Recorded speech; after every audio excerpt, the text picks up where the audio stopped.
Good afternoon, everyone, and welcome to the Philippine Junior Finance and Investment Summit 2024.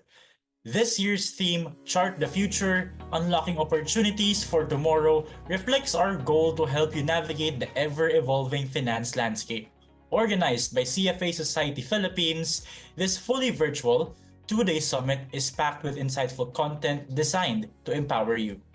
Before we begin, we'd like to extend our heartfelt gratitude to our sponsors and partners whose support has made this event possible. Our platinum sponsor, Security Bank Corporation. Our silver sponsor, FTI Consulting Philippines Incorporated.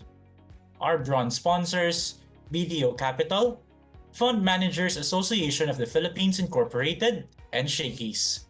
And our organization partners, Bureau of Treasury, Financial Executives Institute of the Philippines, and Trust Officers Association of the Philippines.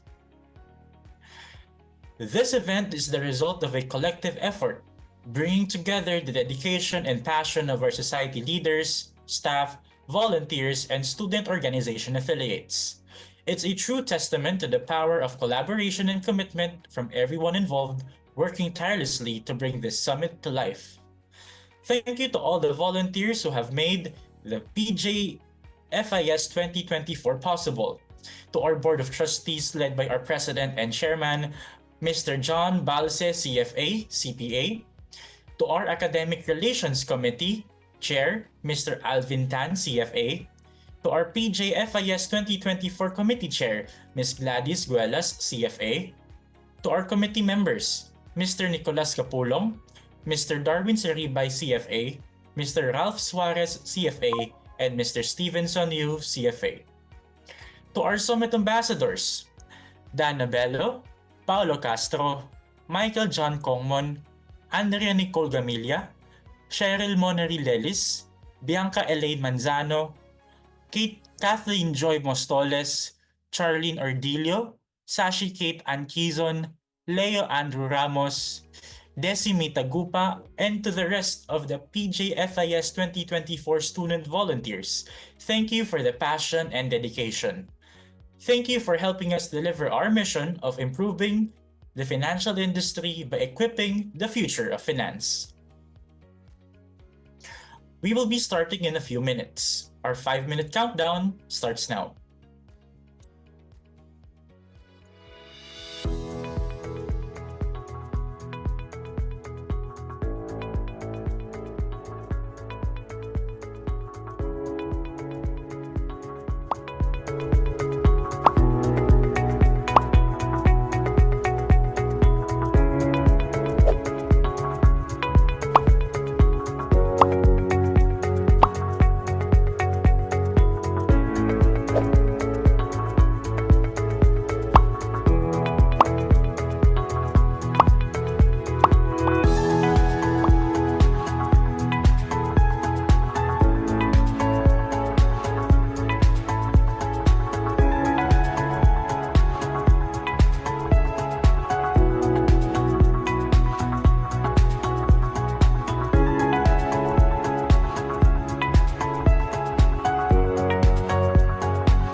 The Chartered Financial Analyst designation, CFA, is one of the world's most recognized and respected qualifications for investment professionals. Earning the CFA charter is a signal you have the knowledge and skills needed to thrive in the investment industry. Completion of the CFA program provides you with a strong foundation in advanced investment and analysis, portfolio management, and real-world skills like financial modeling and artificial intelligence. The program is also designed to ensure you understand the importance of ethics and professionalism in the investment industry and how that benefits society. So how do you earn the CFA charter? The CFA program consists of 3 exams. Each exam requires about 300 hours of study time. Most candidates complete the entire program within 4 years. You earn the CFA charter by completing the 3 levels and attaining the relevant work experience. It is the highest distinction in the investment industry and means you have earned the right to use the letters CFA after your name. As well as being globally recognized by employers, completing the CFA program gives you a competitive advantage in the job market and increases your earning potential. Whether you are a student, an investment professional, or looking to switch careers, the CFA program can help you build a rewarding and successful career in finance. Want to know more? Check out our other beginner's guide videos or visit the link on the screen.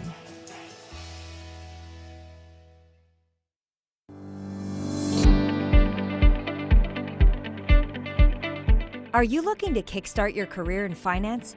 Want to boost your knowledge of the investment industry? Look no further than the Investment Foundation Certificate.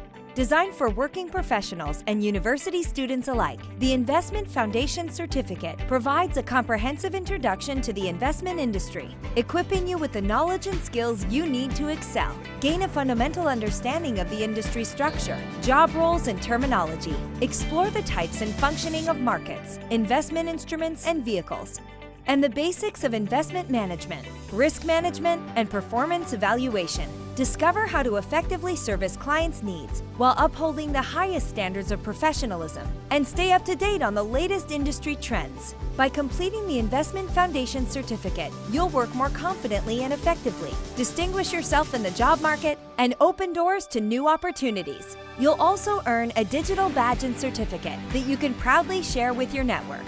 And the best part? You can learn at your own pace, whenever it's convenient for you. Our user-friendly digital platform ensures a seamless and flexible learning experience. So whether you're looking to enhance your skills in your current role or explore a career in finance, join the thousands worldwide who have already gained a competitive edge with the Investment Foundation Certificate.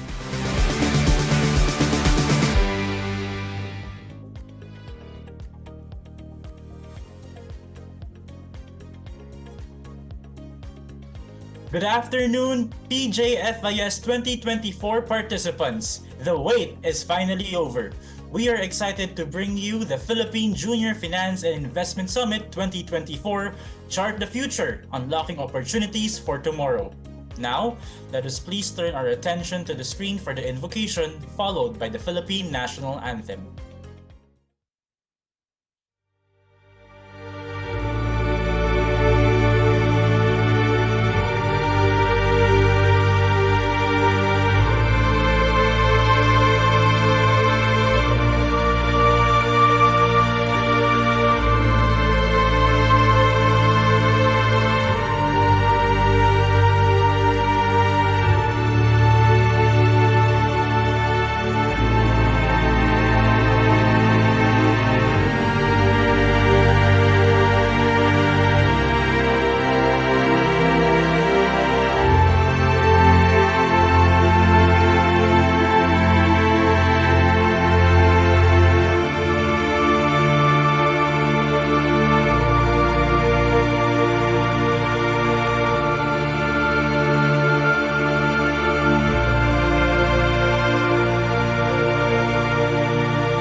Mga kababayan, ang pambansang awit ng Pilipinas.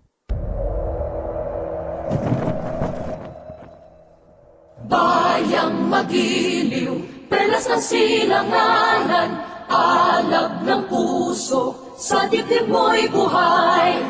Lupang hinirang, duyan ka ng magiting, sa manlulupig, di ka pasisiin sa dagat at bundok, sa simoy at sa langit mong bugaw. May dilagang tula at awit sa paglayang minamahal, ang kislap ng watawat mo'y tagumpay na nagniningning. Ang bituin at araw niya kailan pa may di magdidilim, lupa ng araw ng walhatit pagsinta, buhay ang langit sa piling mo.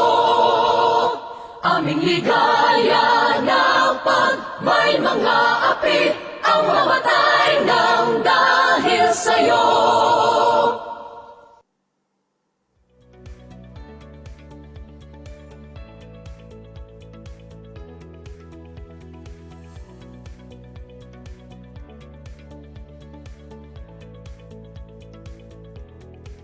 Moment. Now, everyone, let's get things started. Where are you all from? Go ahead and share your school in the chat box. We'd love to know. And please, don't be shy. Let's see some school pride. So, take the time and chat your school in the chat box, and who knows, your school might get a shout out.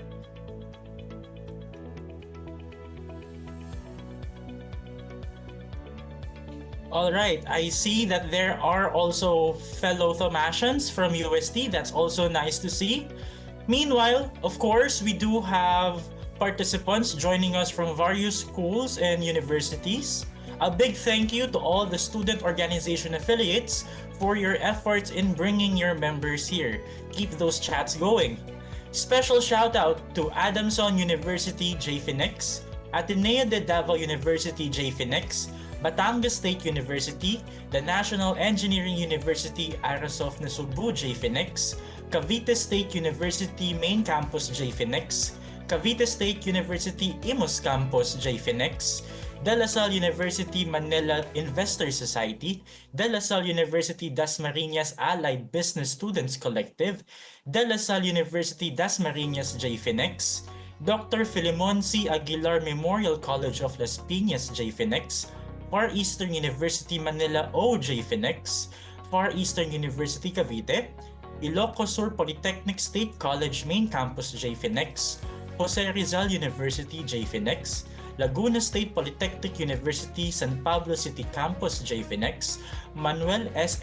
Enverga University Foundation Lucena JPIA, Manuel S. Enverga University Foundation Lucena Society of Financial Management Students, Mapua University J. Phoenix, National University Baliwag J. Phoenix, National University MOA Ancillary of Finance, New Era University Main Campus J. Phoenixa, Polytechnic University of the Philippines J. Phoenix, St. Louis College, City of San Fernando La Union J. Phoenix, St. Louis University J. Phoenix, San Beda University Manila J. Phinma, Southern Luzon State University Main Campus J. Phoenix, Tarlac State University J. Phoenix, University of San Carlos Finance Club, University of Santo Tomas J. Phoenix, University of the Philippines Diliman Investment Club, and Xavier University Ateneo de Cagayan J. Phoenix. Thank you once again for your commitment and support. We're excited to have you all here with us today. If you're posting about today's event, don't forget to use our official hashtags, hashtag PJFIS2024, hashtag ChartTheFuture, and hashtag Unlocking Opportunities. Whether you're on Facebook, Twitter, Instagram, or LinkedIn, let's get the word out. Just a quick heads up, the links for the breakout rooms will be provided right before the breakout sessions begin. The CFAP team will drop them in the chat box, so don't need to panic. Stay tuned. And now, to officially kick off the event, we are honored to hear a special message from the CEO and President of CFA Institute, Ms. Margaret Franklin, CFA. Let's take a moment to watch her inspiring video message.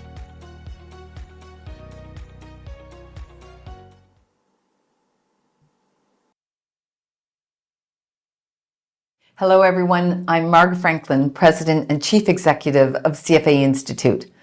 Thank you for inviting me to kick off this dynamic event. I'd like to extend my gratitude to CFA Society Philippines for their efforts to make the Junior Finance and Investment Summit possible. Meetings of the minds at events like these help us to continue to grow each day as professionals. As we always say at CFA Institute, never stop learning.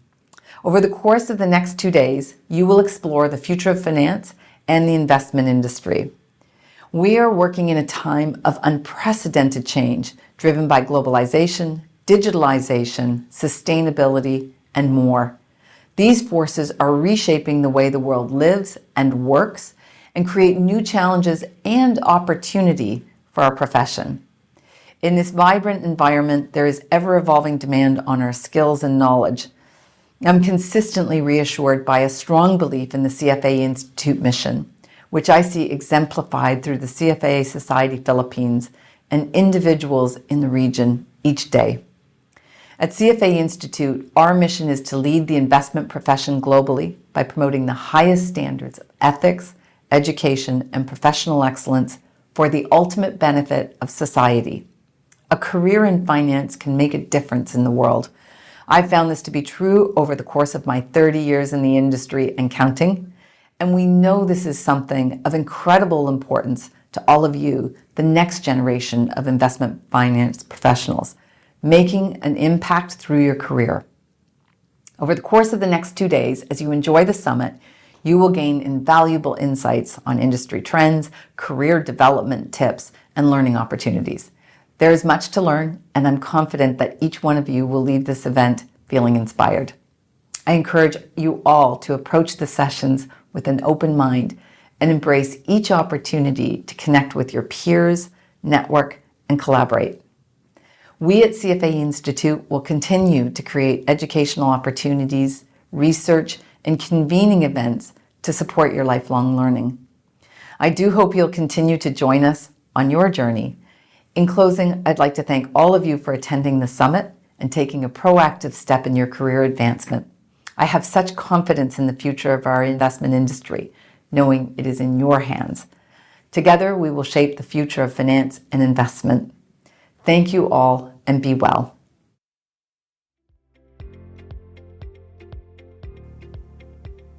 Following that, we are also honored to hear from the President and Chairman of the Board of CFA Society Philippines, Mr. John Balse, CFA CPA, as he shares his welcome remarks with us. Thank you, Anton. Good afternoon, everyone, and welcome to the Philippine Junior Finance and Investment Summit 2024. It is truly an honor to open this exciting 2-day summit, which brings together over 1,000 brilliant college students and esteemed faculty members from across the country. Whether you're joining us online or gathering with your peers, I want to start by acknowledging your decision to invest time and energy in this event. An investment that I believe will help shape not just your future, but the future of finance and investment in the Philippines. Before anything else, let me thank our partners, our sponsors, and organizing team without whom this event would not be possible. Their unwavering support is a testament to the collective belief that the future of finance is in good hands, your hands. This year's theme, Chart the Future, Unlock Opportunities for Tomorrow, could not be more relevant. We are living in an era where technological advancements, economic shifts, and global challenges are transforming the finance industry at an unprecedented pace. The landscape is constantly evolving, from the rise of financial technology, digital currencies, and decentralized finance, to the growing focus on environmental, social, and governance principles. The question we must all ask ourselves is, how do we prepare for this future? How do we not only adapt to the changes ahead, but also unlock the opportunities they present? You, as the next generation of financial leaders, are standing at the forefront of these transformations. But preparing for the future requires more than just theoretical knowledge. It demands a mindset of continuous learning, critical thinking, and the courage to innovate. This summit is a space for you to begin that process. As we embark on this summit, remember that the true value of these next 2 days lies in the knowledge and insights you will gain from the distinguished speakers, industry professionals, and experts. We've curated an agenda designed to deepen your understanding of finance and investment, from the basics of portfolio management to emerging trends like data analytics and the role of ESG in driving sustainable growth. You will hear stories of success and lessons learned from real world experience.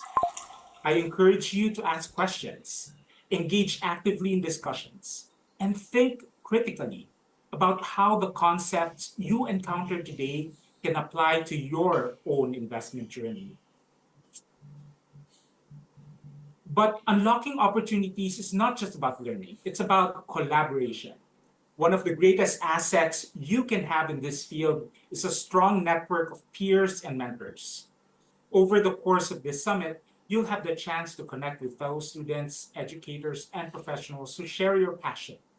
These connections can spark new ideas, offer support, and perhaps even lead to opportunities down the road.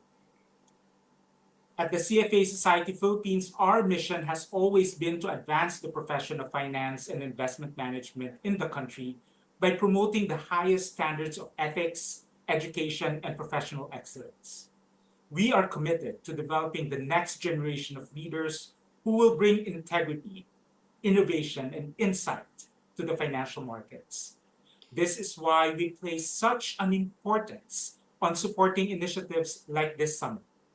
We know that nurturing young talent is not just a matter of preparing you for jobs, it's about preparing you to lead, to create, and to make a meaningful impact in the world. Whether your dream is to become a portfolio manager, an analyst, an entrepreneur, or a policymaker, our role at CFA Society Philippines is to provide the resources, knowledge, and community to help you succeed. In that vein, I also encourage you to explore the CFA program, a globally recognized standard for investment professionals.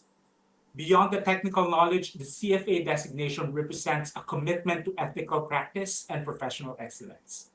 It's not just about credentials, it's about shaping the kind of professional you want to be. As you chart your future, remember that every opportunity comes with its own set of challenges. The financial industry is no exception. Whether it's navigating market volatility, adapting to regulatory changes, or responding to global events like economic downturns and pandemics, there will always be hurdles to overcome. But challenges are not something to shy away from. They are opportunities to grow, to innovate, and to lead. With the knowledge you gain here, combined with the right attitude and ethical foundation, I have no doubt that you will be able to navigate these challenges and unlock the opportunities they bring. As you participate in the sessions, I want you to keep in mind one important thing. The future of finance is not something that will just happen to us. It is something we create. And each of you has a role to play in shaping that future. So, as you chart your path forward, I challenge you to think about the legacy you want to leave behind in this industry. How will you contribute to a more sustainable, ethical, and inclusive financial system? What innovations will you bring to the table? What problems will you solve? And what opportunities will you unlock for others?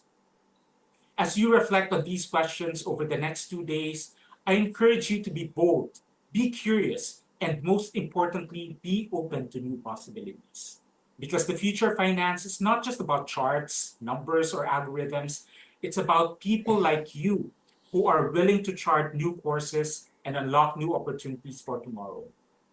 Once again, on behalf of CFA Society Philippines, I welcome you to the 2024 Philippine Junior Finance and Investment Summit.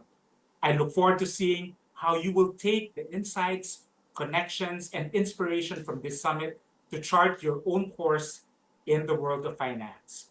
Thank you and enjoy the summit. Back to you, Anton. Thank you, Mr. Balse, for the warm welcome. Wow, what an inspiring start. But we're just getting started. Our first session of the day is something that everyone should pay attention to. avoid career pitfalls, practice ethical decision making. This session is all about navigating the challenges you might face in your career and ensuring that you make ethical decisions that will set you up for long term success. This session will be led by an expert who has seen it all and is ready to share insights that will help you steer clear of career traps and make decisions you can be proud of. Let's dive right in. Our speaker has over 30 years of experience as a financial analyst and was twice voted Thailand's #1 financial analyst. He's developed investment strategies managing over $70 million in assets and taught finance for 3 decades at top institutions and online, impacting thousands. He co-founded CoffeeWorks, navigating it through financial crisis, and leads A-Stot's Academy and A-Stot's Investment Research. His lifelong learning journey includes reading 3,000 plus books, earning a CFA, and pursuing a PhD at 50. He has interviewed about 800 people on his My Worst Investment Ever podcast, has authored 5 books, and created innovative financial tools and courses, including Valuation Masterclass. A respected leader, he's been a head of research, president of CFA Society Thailand, and advocates for ethical finance education. He embraces Thai culture as a naturalized citizen. Let's give a virtual round of applause to Dr. Andrew Stotts, CFA, co-founder and CEO of A Stotts Investment Research.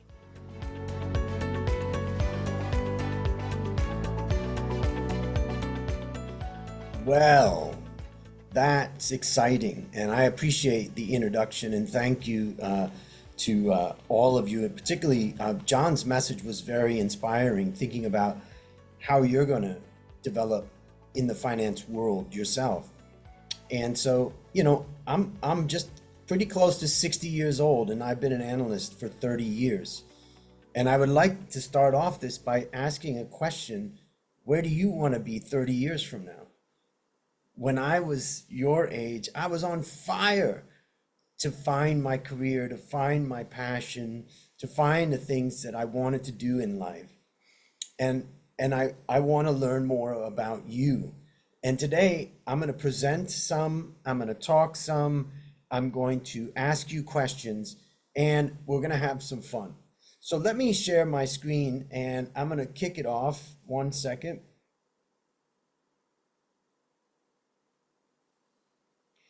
So my title's a little bit boring, avoiding career pitfalls and practice ethical decision making. So I decided to make it fun. We're going to have some fun today in this session. What I want to tell you is that in my heart, I am an analyst. I know this after many years, and it's my hope for you that you find in your heart what you are. Also, I have something incredible only for those who have attended this session. I'll tell you about that at the end. I want to start off by asking you to answer one question. Please scan that QR code and answer this one question that I have for you there. Go ahead and scan it and start answering the question. I'm going to also take a moment and I'm going to provide the link, which I didn't do, but let me just grab the link and I'm going to give this into our chat here so that you guys can share it, hopefully. Hold on. All right. Let's see. Hopefully you guys are starting to answer this one question. Yep, I'm seeing the answers coming in. We've got 29 answers so far. Let's see. We've got 44 people. How many people are in this room? I want to get everybody to answer this question. We've got 87 people now, 95. Fantastic. So we've got 600 participants right now. We've got 125. Keep going. Yes, 137, 145, 162 now have answered. Make sure you're answering yours. Let's see if we can hit 200. We're at 186. Incredible. You guys are rocking. Boom. We're about to pass 200 answers to this question. This is exciting. We're now at 202 people. Keep going. I want to see your answers. Keep going. We're at 219. Hopefully, we can get to 300. That would be amazing. Yep, we're at 240 now, just about to pass the 250 mark. If you haven't, make sure you scan the QR code or click on the link that I provided and leave your answer in here. I'm super excited to see your answer, and we're going to talk about that in this lecture. We now have 279 people. Whoa, we're about to break 300. It's incredible. You guys are totally rocking. Whoa, now we've passed 300. More than 50% of the people in this event have now voted in this one question. That's incredible. Well, I'm going to let you continue to vote, but while you do, I'm going to show the results of what you have answered. I have asked you to rank your top 3 most significant concerns for your future. Why do I ask this? Because I want to think about your biggest concerns as I go through this presentation, but I also want you to see what other people's concerns are too, to understand that you're not alone in this world, and you're certainly not alone in this world of finance. My goodness, we have 368 people that have now voted. Wow, can we break 400? We're just about there. We're at 369 right now. Keep voting, and let's now look at the answers. So, hold on. Let's look at the answer of the poll. 1 second. All right, hold on.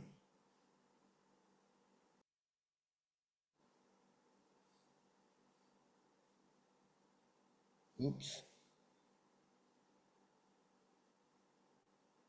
Okay, here we can see the ranking. We had 380 people. What you guys are concerned about is number 1, finding a stable job or entry-level employment after graduation. Number 2, financial insecurity and rising cost of living. And number 3, I like this one, balancing personal, economic, and family duties.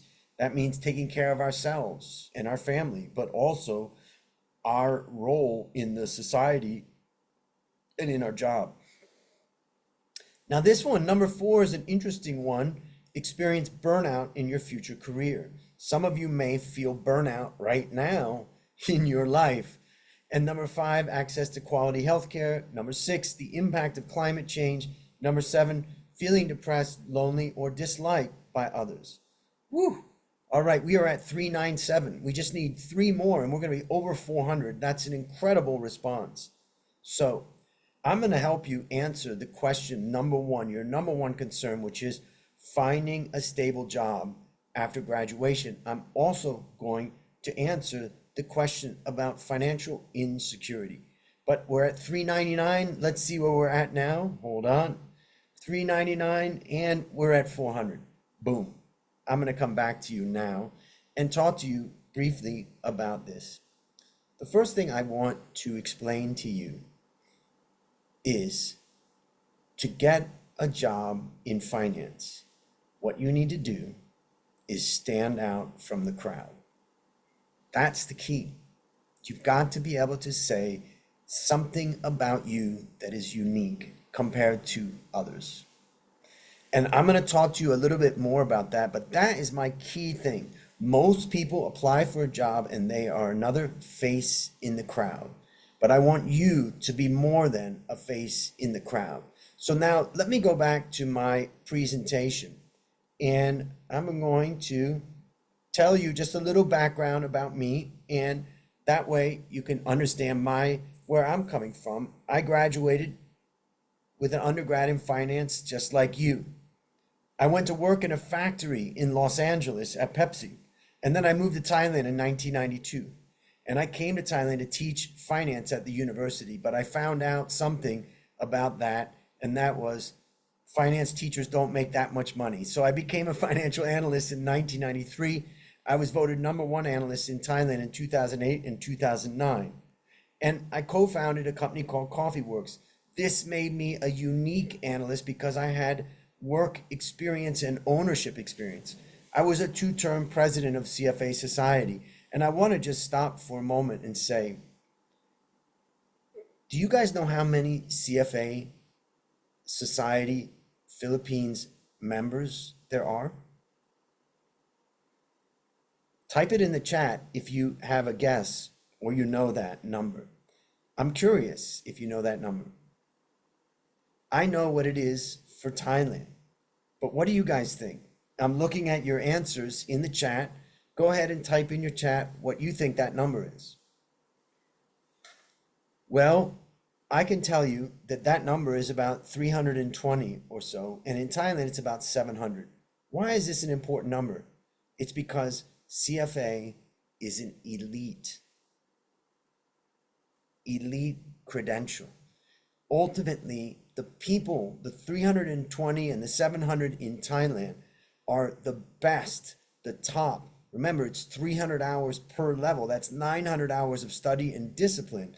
And you get to become part of that. And for me, that was something really unique about CFA for me. So that's why I was really proud when I was voted to be the president of CFA Society.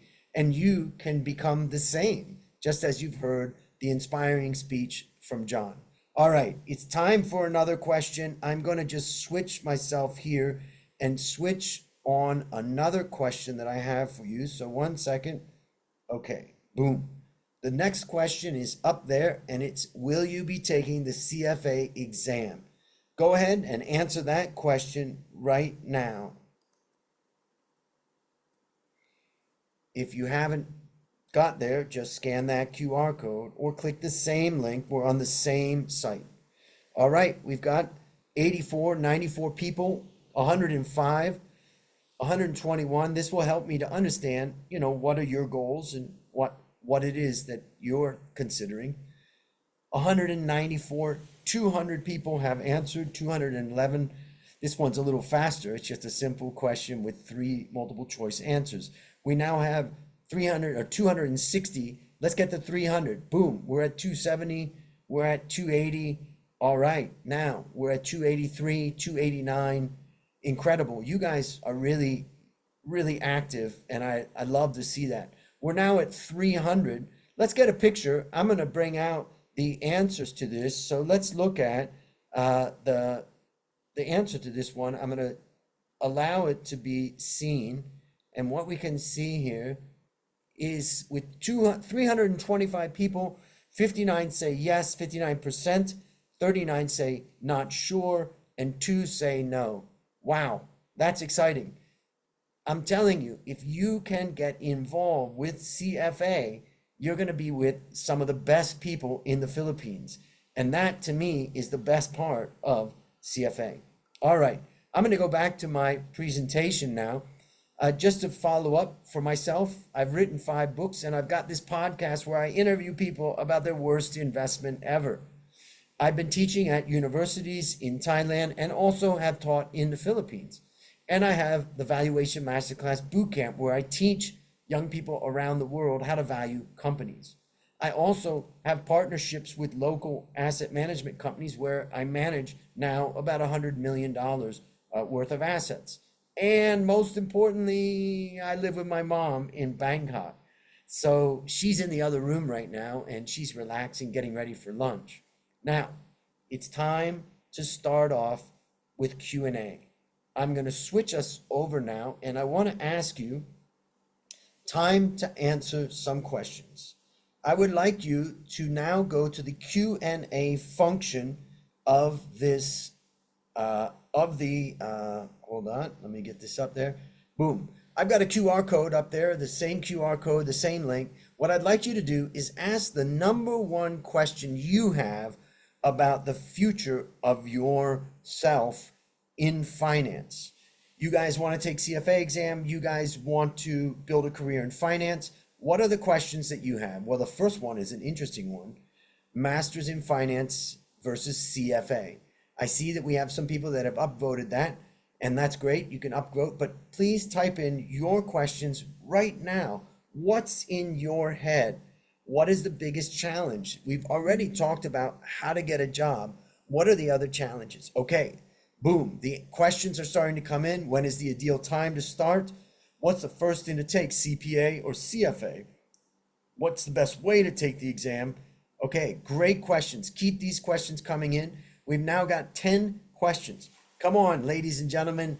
I know we've got more than 600 people in this room. There are a lot of questions that you guys have. Bring on your questions now. We've got 14, 15 questions. Any question you want about career in finance or any other question that you want, feel free to ask the question now. We've got 26 questions up. We've got 600 people in the room. Let's keep asking those questions. Now, I want to ask you now, if you have already typed in your question or you don't have a question, then upvote the one question that you would like to get answered. Make sure to upvote the one question that you would like to get answered. And we now have 57 questions that you got, 61.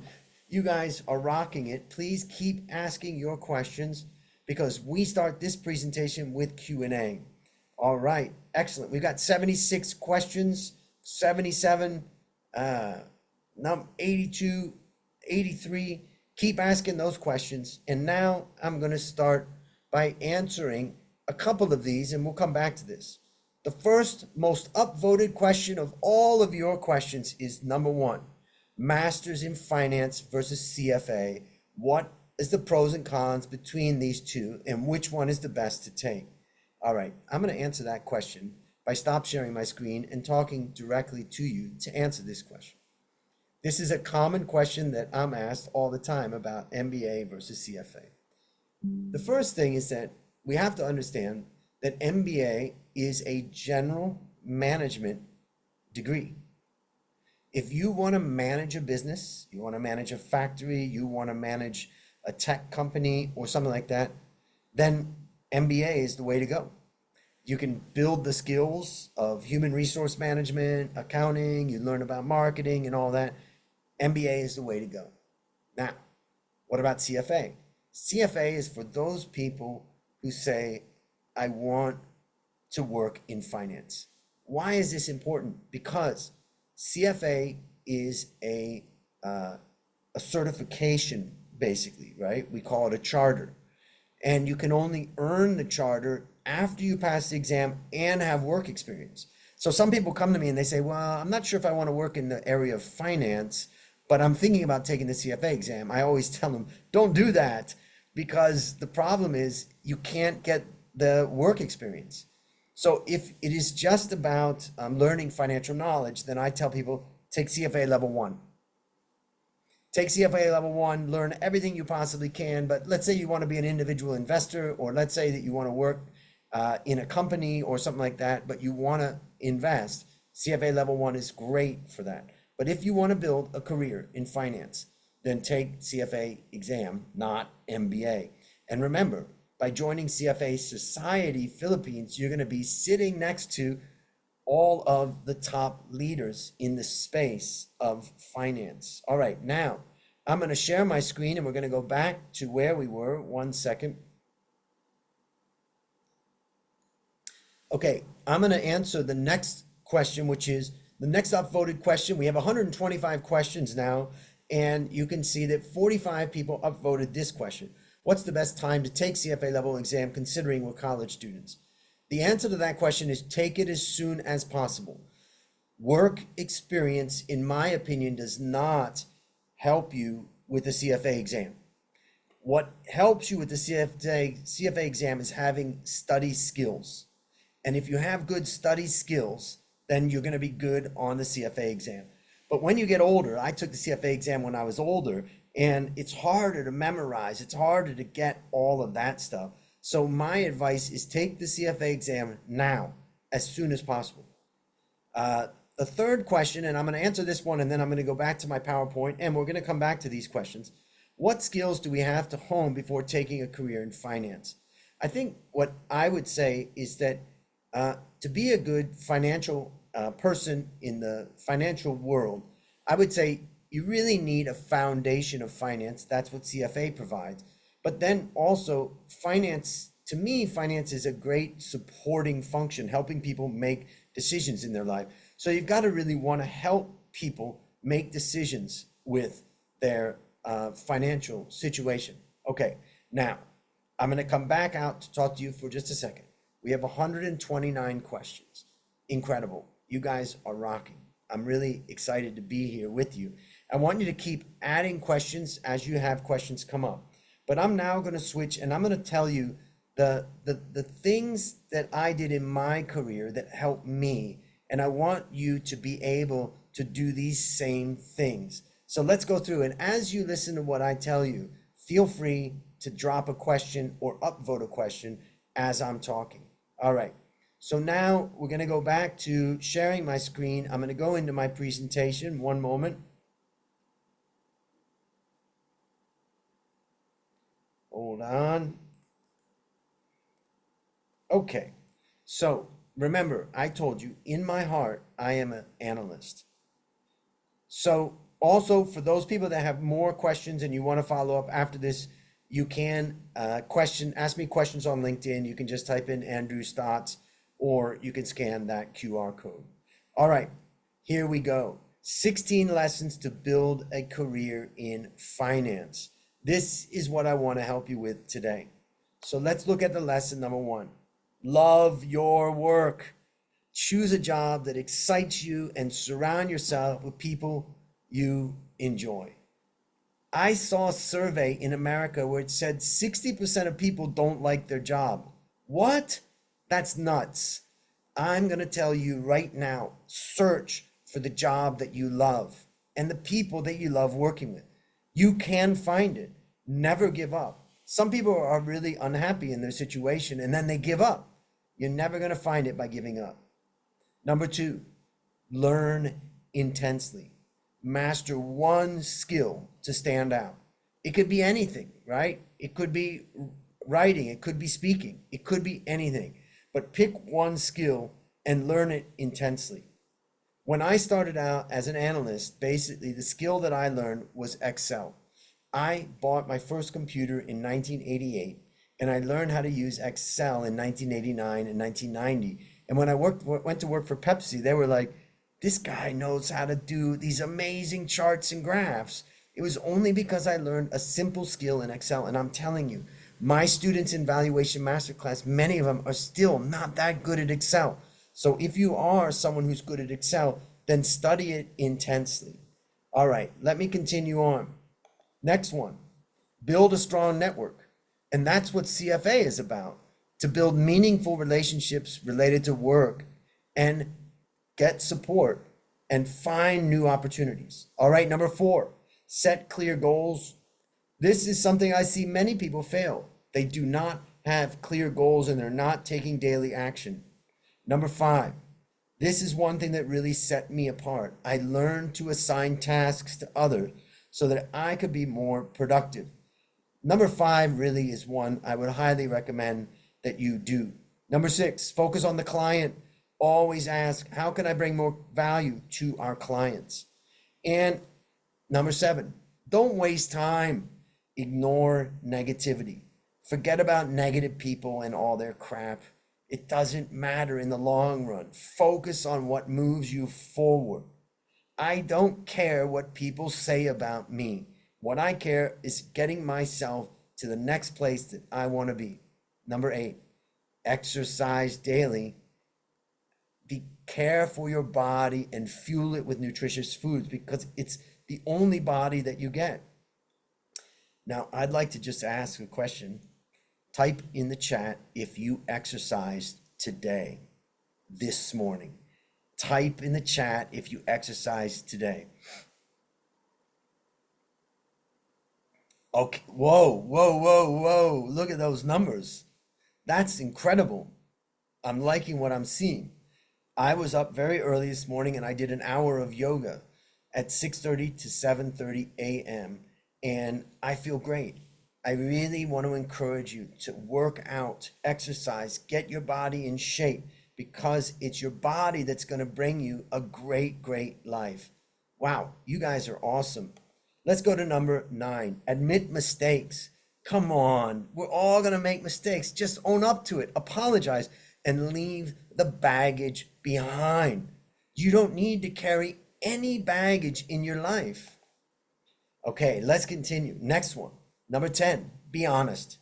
Show sincerity in every interaction to build trust. Don't be a bullshitter. Be an honest person. Number 11, be confidential. Become the trustworthy person others confide in. When I was president of CFA Society Thailand, people came and told me the problems that they have. And I tried my best to answer those problems and help them. But most importantly, I never told anybody else about what problems people brought to me. Be like that. It's amazing. People need somebody to talk to. Number 12, be a good friend, right? Offer genuine connection. It's rare nowadays and it's deeply valued. Number 13, keep your family together. Work hard to resolve conflicts to keep your family together. I just want to tell a personal story in my life. When my sister died, my older sister died in 1998. My middle sister, the one a little bit older than me, our family was kind of breaking apart at the time. And my sister that was surviving made a lot of effort to keep all the kids and the cousins together. And it was hard. But now I can look back and see that she was brilliant by doing that. And now our family is close, so close. In fact, my mom's lived with me in Bangkok now for 8 years. What's the strength of people in Asia? Like you, family. You've taught me that in Asia. So really do not let your family break up from conflict. Number 14, stand up for what's right. Defend your values and act with integrity, even when it's difficult. Again, I don't care what people say. What I care about is doing the right thing. Number 15, be more of you. Discover and embrace your true self. Ditch other people's expectations. The only way you're going to be truly successful in this life is to be more of you. Don't try to be more of me or more of someone else. Number 18 or number 16, the last one, cut through the BS. People say things to support their agenda. I want you to think about seeing through that, whether it's your family, whether it's at work, whether it's at school. Everybody has an agenda, and see through it. That's what a great analyst does. That's what a great financial analyst does.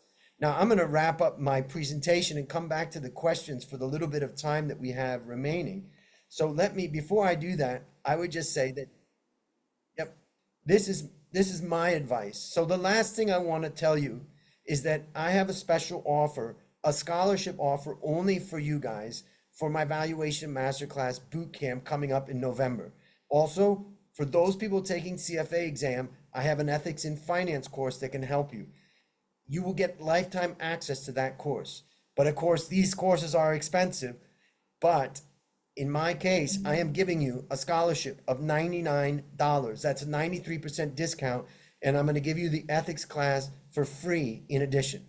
These are some of my students from the Philippines that have been rocking in my classes. So scholarships only available for those people right now in this event. You just got to click the link or scan the QR code and just submit your first name and email address, and I'll come back to you with the details. And I'm going to give you to Wednesday to decide, and you can ask any question. And I'm going to close the application website in 1 hour from now. So you've got to get in there. This is the QR code, and that is the link. Feel free to scan that QR code, give me your name and also your email, and I'll come back to you with the offer. I'm going to put that into the chat that we have here, and then hopefully the organizer can share the bit.ly link there. All right. Now, this is an incredible opportunity. You can sign up and you can ask any questions. So now I'm going to go back to the, let's go back 1 second. I think we just have a short amount of time. So what I want to do is I want to answer more of your questions. So let's go into Q&A. I believe I've got about 5 minutes left. So let's see what we can do in the next 5 minutes. All right, let's look at the next question. The next question is, how hard or difficult is it to take the CFA exam? I would say it's hard as hell. It takes 300 hours, but I wouldn't say that it's complex. I would say what makes it hard is self-discipline. You must be disciplined and study every day for maybe 3 to 5 months. That's the hard part. I believe that anybody on this call who can graduate from university in finance or any other major can pass the exam. All right. If I become a member in Philippines, would it matter if I plan to work abroad? Well, I think that it's a great idea to get a CFA charter. Why? Well, let me tell you, when I became president of CFA Society Thailand, you know what I did? I went to every CFA society in Asia. I was teaching many different classes and many different things. And all of a sudden I realized, oh my God, not only do I get a certificate, a charter to have CFA after my name, I also get the second benefit, which is I get to connect with the leaders in finance in Thailand, but I also get a regional connection with other CFA charter holders. And we have equal respect for each other because it doesn't matter where you were. We all know how hard it is to pass the CFA level 3's exam. And then the last thing is that it's a global network. I went home to visit my mom and dad when my father was alive in North Carolina. And I reached out to the CFA Society in North Carolina. And you know what they said? Hey, tonight's our annual event. Why don't you come? And I came that night. I went to CFA Society North Carolina and met so many people. That's how you can get a job all around the world. So it is a global credential. I believe I have a little bit less than 3 minutes. So let's see if we can answer a couple more. Is there a requirement in payment when taking CFA exam? Yes, there's a fee for taking the CFA exam. You'll have to go on the CFA Institute website to learn about it because I don't know all the details of what it is. If finance is a good career, come on, dude, it's an amazing career. Next one. In Philippine context, you think we can have a high-paying salary being a financial analyst as a CFA? Well, I just want to come back because I only have 2 minutes left. And I want to talk to you right now about building a career in finance. Yes, I believe that you can build a high-paying finance career in the Philippines and anywhere in the world. But the key is follow those 16 steps. Now, I've given you the link. When you send your name and email to that link, I'm going to send you a PDF of those 16 points so that you can remember those. Implement those 16 points and make sure that you stand out. Be more of who you are, get your foundation. And the fact is, you can build an amazing career in finance and get paid well for doing it. Also, because it's a global credential, you can take that anywhere in the world. I just have a little bit less, about a minute left. I just want to say, I hope that you are able to build a career in finance as happy and successful as I have had, and that you can keep your mental health and your emotional health and your physical health strong. You do that by following the 16 points that I laid out to you, such as taking care of your body, such as taking care of your family, such as taking care of your emotion, right? When you're wrong and you make a mistake, say you're wrong and let it go. This is an ethical principle. And when you do, you don't have to carry the baggage that you have carried in your life. This is true freedom. True freedom in life comes down to being emotionally free of the past bad things. And the second thing is true freedom comes from being able to use your skills that you learned from CFA and the mind that you have to think independently, and ultimately to build the mind of an analyst, because at heart, in my heart, I am an analyst, and I want you to become a happy analyst like me too. Thank you very much, and have an amazing, amazing event rest of today and tomorrow. I hope to see you in the Philippines, see you online, or see you in Thailand.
That was a great session.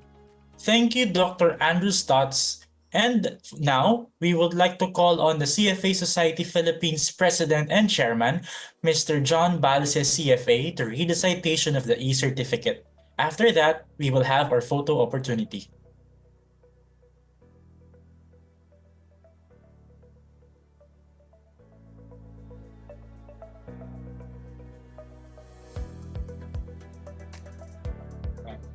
The CFA Society Philippines presents this certificate of recognition to Dr. Andrew Stott, CFA, for his invaluable contribution as speaker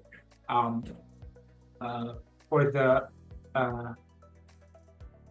when he spoke about avoiding career pitfalls, practicing ethical decision making in the Philippine Junior Finance and Investment Summit 2024.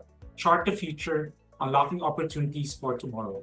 Given this 27th of September 2024.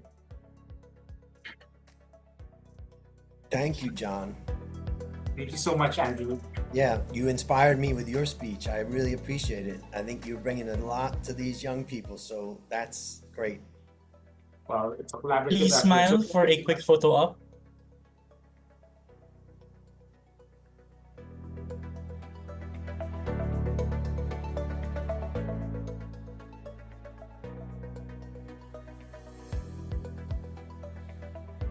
We're so glad that you have given us the privilege to learn from you, Dr. Andrew Stotts. Thank you. Now, it's time for a 10-minute break. Take a moment to stretch, grab a coffee, and get ready for the next exciting session coming up.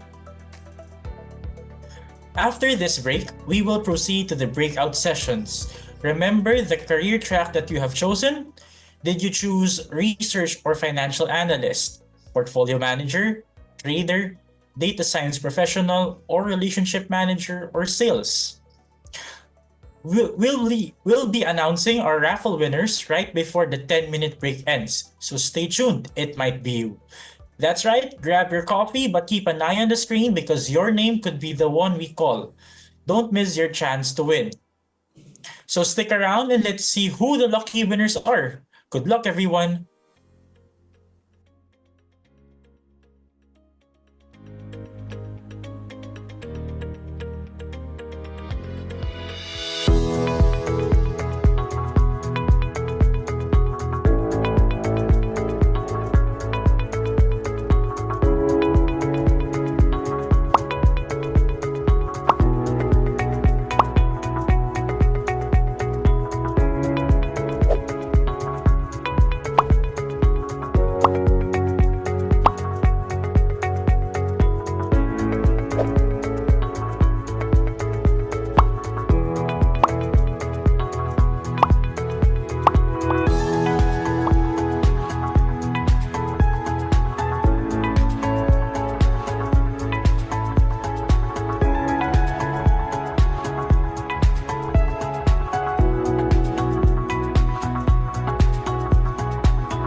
Are you looking to kickstart your career in finance?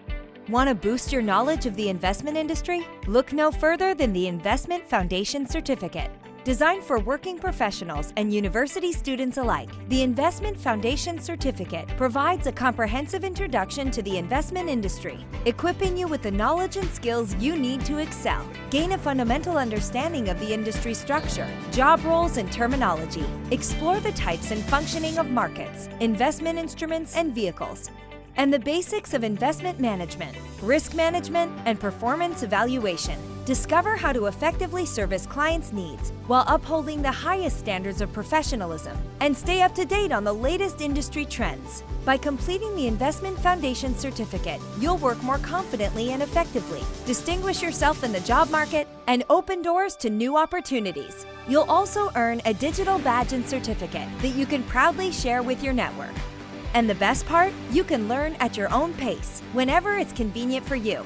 Our user-friendly digital platform ensures a seamless and flexible learning experience. So whether you're looking to enhance your skills in your current role or explore a career in finance, join the thousands worldwide. Reminder to our attendees, the link for the breakout rooms are already posted in the chat box. Thank you.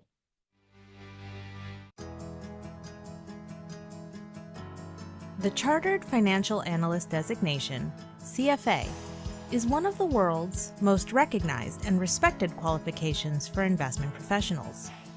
Earning the CFA charter is a signal you have the knowledge and skills needed to thrive in the investment industry. Completion of the CFA program provides you with a strong foundation in advanced investment and analysis, portfolio management, and real-world skills like financial modeling and artificial intelligence. The program is also designed to ensure you understand the importance of ethics and professionalism in the investment industry and how that benefits society. So how do you earn the CFA charter? The CFA program consists of 3 exams. Each exam requires about 300 hours of study time. Most candidates complete the entire program within 4 years. You earn the CFA charter by completing the 3 levels and attaining the relevant work experience. It is the highest distinction in the investment industry and means you have earned the right to use the letters CFA after your name. As well as being globally recognized by employers, completing the CFA program gives you a competitive advantage in the job market and increases your earning potential. Whether you are a student, an investment professional, or looking to switch careers, the CFA program can help you build a rewarding and successful career in finance. Want to know more? Check out our other beginner's guide videos or visit the link on the screen. 3, 2, 1. Start na tayo?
Set this competition memorable was the blend of intense moments like pre-trading rituals, laughter-filled nights, and frequent strategy sessions that forged unbreakable bonds among us over the weeks.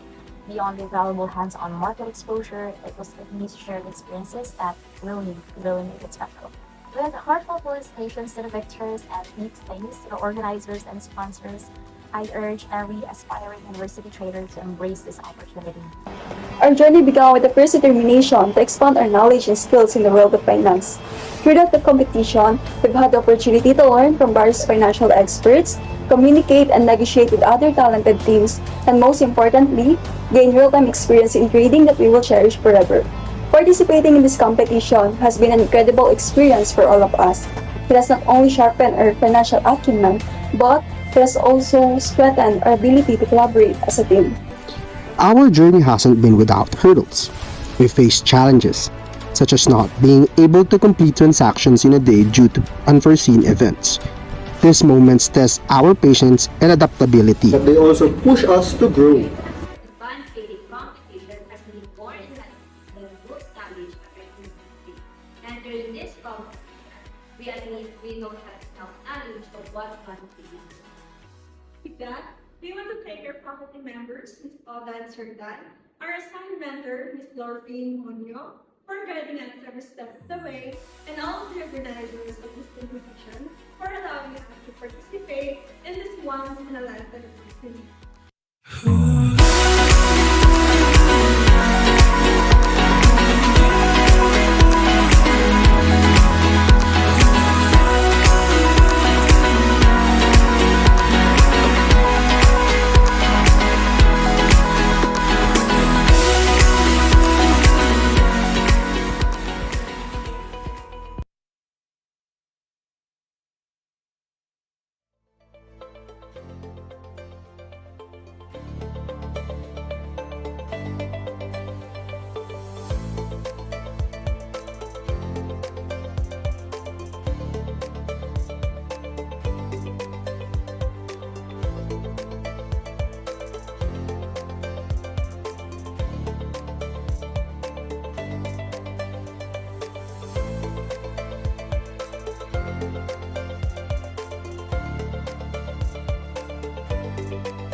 Alright, everyone, before we wrap up this break, it's time for the moment you've all been waiting for. Raffle time. Let's see who's walking away with some exciting prizes. Get ready because we're about to announce our lucky raffle winners. If you see your name on the screen, please raise your hand so we know you are here. Okay, drum roll please. And the first winner is Kurt Christian Gansing Prince. Congratulations! Are you here? Raise your hand, please. But wait, there's more. Our second lucky winner is Jan Adrian Lariego. Raise your hand if you are here.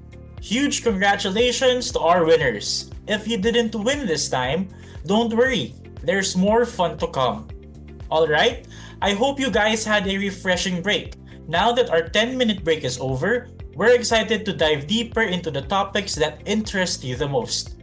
Each breakout room is designed for a focused discussion, so get ready to engage. The CFAP team has just sent the links in the chat box.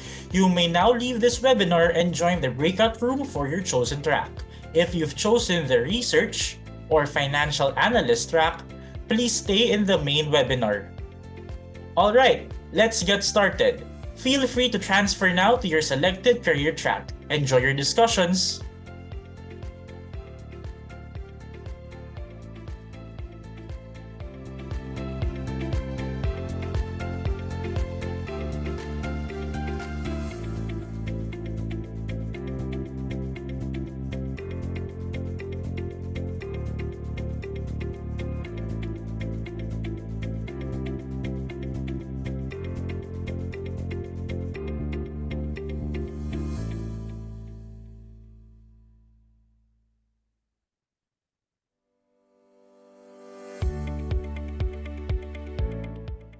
Welcome everyone to the Research or Financial Analyst Career Track of PJ FIS 2024. Chart the future, unlocking opportunities for tomorrow. We're thrilled to have you here as we dive deep into the world of finance and research. Again, if you're posting about today's session, don't forget to use our official hashtags hashtag PJFIS2024, hashtag ChartTheFuture, and hashtag Unlocking Opportunities. Whether you're on Facebook, Twitter, Instagram, or LinkedIn, let's share our insights and experiences with the wider community. Let's get ready for an exciting day of learning and growth. I'm sure many of you are excited to learn more about what a career as a research or financial analyst is really like. You're in for a treat this afternoon. For our first breakout session, we'll be hosting a panel discussion featuring seasoned research and financial analysts who will answer frequently asked questions about their roles and career paths. To kick things off and guide us through this insightful discussion, our moderator for this session is the Research Director for the Research Unit of China Bank Securities.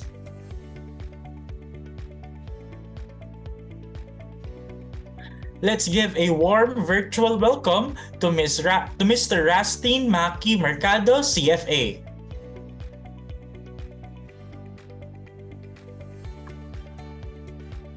Hi, good afternoon, everyone.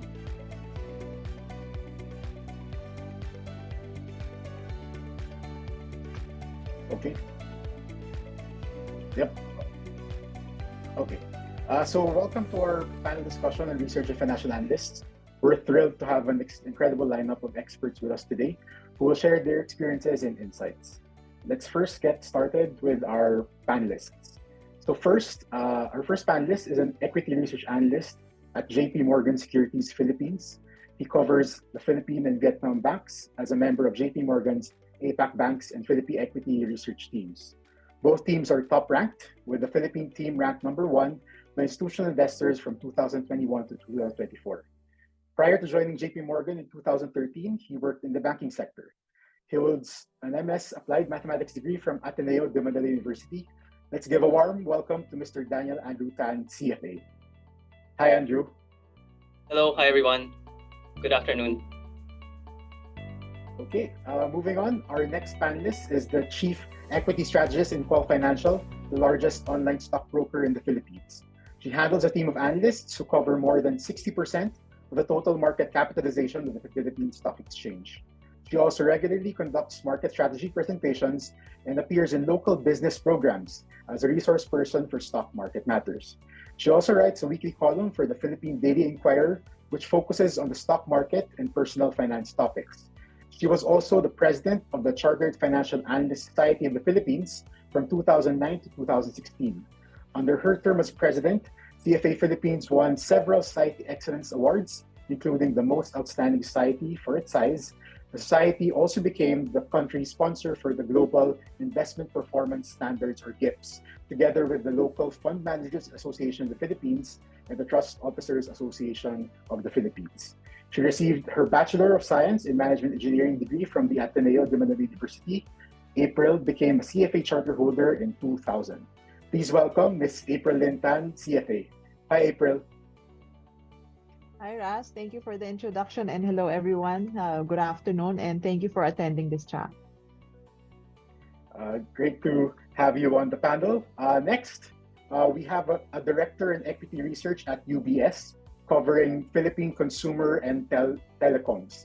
He is ranked among the top Philippine-based analysts in the Institutional Investor Survey and contributes to UBS' consistent top 3 team ranking. He holds a degree from the Ateneo de Manila University and is a CFA charter holder. Let's give a warm welcome to Mr. John Victor Te, CFA. Hi, John. Hi, Ras. Hi, everyone. Thanks for the invite. Okay, great to have you on as well. And then our last, but certainly not the least, panelist joined Regis Partners as an equity research analyst in June 2010 and was voted Best Equities Property Analyst by the Fund Managers Association of the Philippines from 2011 to 2022. Prior to joining Regis Partners, he had been working as an equity analyst for more than 5 years, covering Philippine financial and property companies. He is a CFA charter holder and also graduated from the Ateneo de Manila University with a Bachelor in Science degree in Management Engineering. Please welcome Mr. Carl Stanley C., CFA. Hi, Carl. Hi, Ras, and good afternoon to everyone. Hi. Great to have you all on board. I guess let's start off with the first topic, right? I guess I can ask this to April 1st. Looking back, how did your career start out, and maybe walk us through how you got from that to where you are now? Well, that's a pretty interesting question because, I really didn't think I was going to work in the finance industry because can you imagine I started working, well, I'm not going to tell you when, but during that time, there weren't a lot of analysts and, naman, in the Ateneo, for example, during my early days, they were really heavily promoting marketing careers. Okay. Unfortunately, of course, I don't know, fortunately or unfortunately, you only had so many slots for marketing careers. And at the time, the stock market was doing well. And, I had some friends who worked in the industry, and I said, knowing what they were doing, I mean, I started to apply for work kind of late because I initially thought of taking further studies. So anyway, and I talked to my friends and I learned about their work in the stock market. I found it really interesting. So I applied for a job in finance and stocks, and I really liked it. And since then, I've stayed for so many years. Okay. Yeah. So, I mean, obviously, the industry has come a long way since then. We have a lot more listed companies. So, I guess right now, when you talk to somebody about financial analysis, you get a span of different reactions. So, some are quite, intimidated by how the financial analysis part works. How would you describe to someone coming out of college and who has shown a genuine interest into research, how would you describe what you do, and what would you say to them? Am I the one? Yeah, who's maybe. Yeah, still. Yeah, still April. Yes. Yeah. Okay. Well, it's.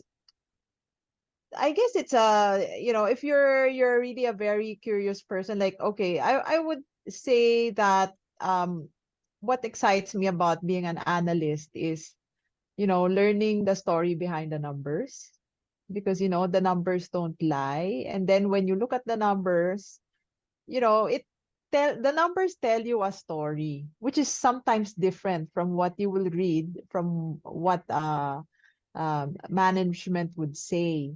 And then, of course, there's always this backstory about why the numbers are in a certain way, which, kind of makes me exciting. And it's never boring. It's never repeating. There's always something new to be learned. So yeah, I mean, is it intimidating? Maybe to some people, but some people really enjoy it. That's why I would say it's really intimidating. It's really very interesting, and it can be very exciting for people.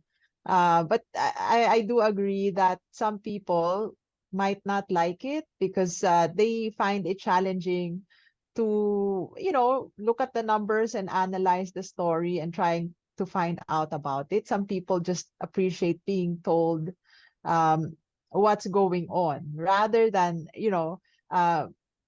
delving deeper into the numbers and looking for other stories or the explanation for the reason behind these numbers. That's definitely something that's very interesting with our roles, right? I guess just to piggyback on what you mentioned, it's a good way to kind of determine or figure out what we do when you ask somebody about the day in the life. So maybe this is a question I can ask John, especially from coming from a foreign institution. What's a day in the life of an equity research analyst? And then maybe you could kind of identify what tasks and responsibilities you're usually, what do you do on a day-to-day basis, and what do you look forward to most in your role?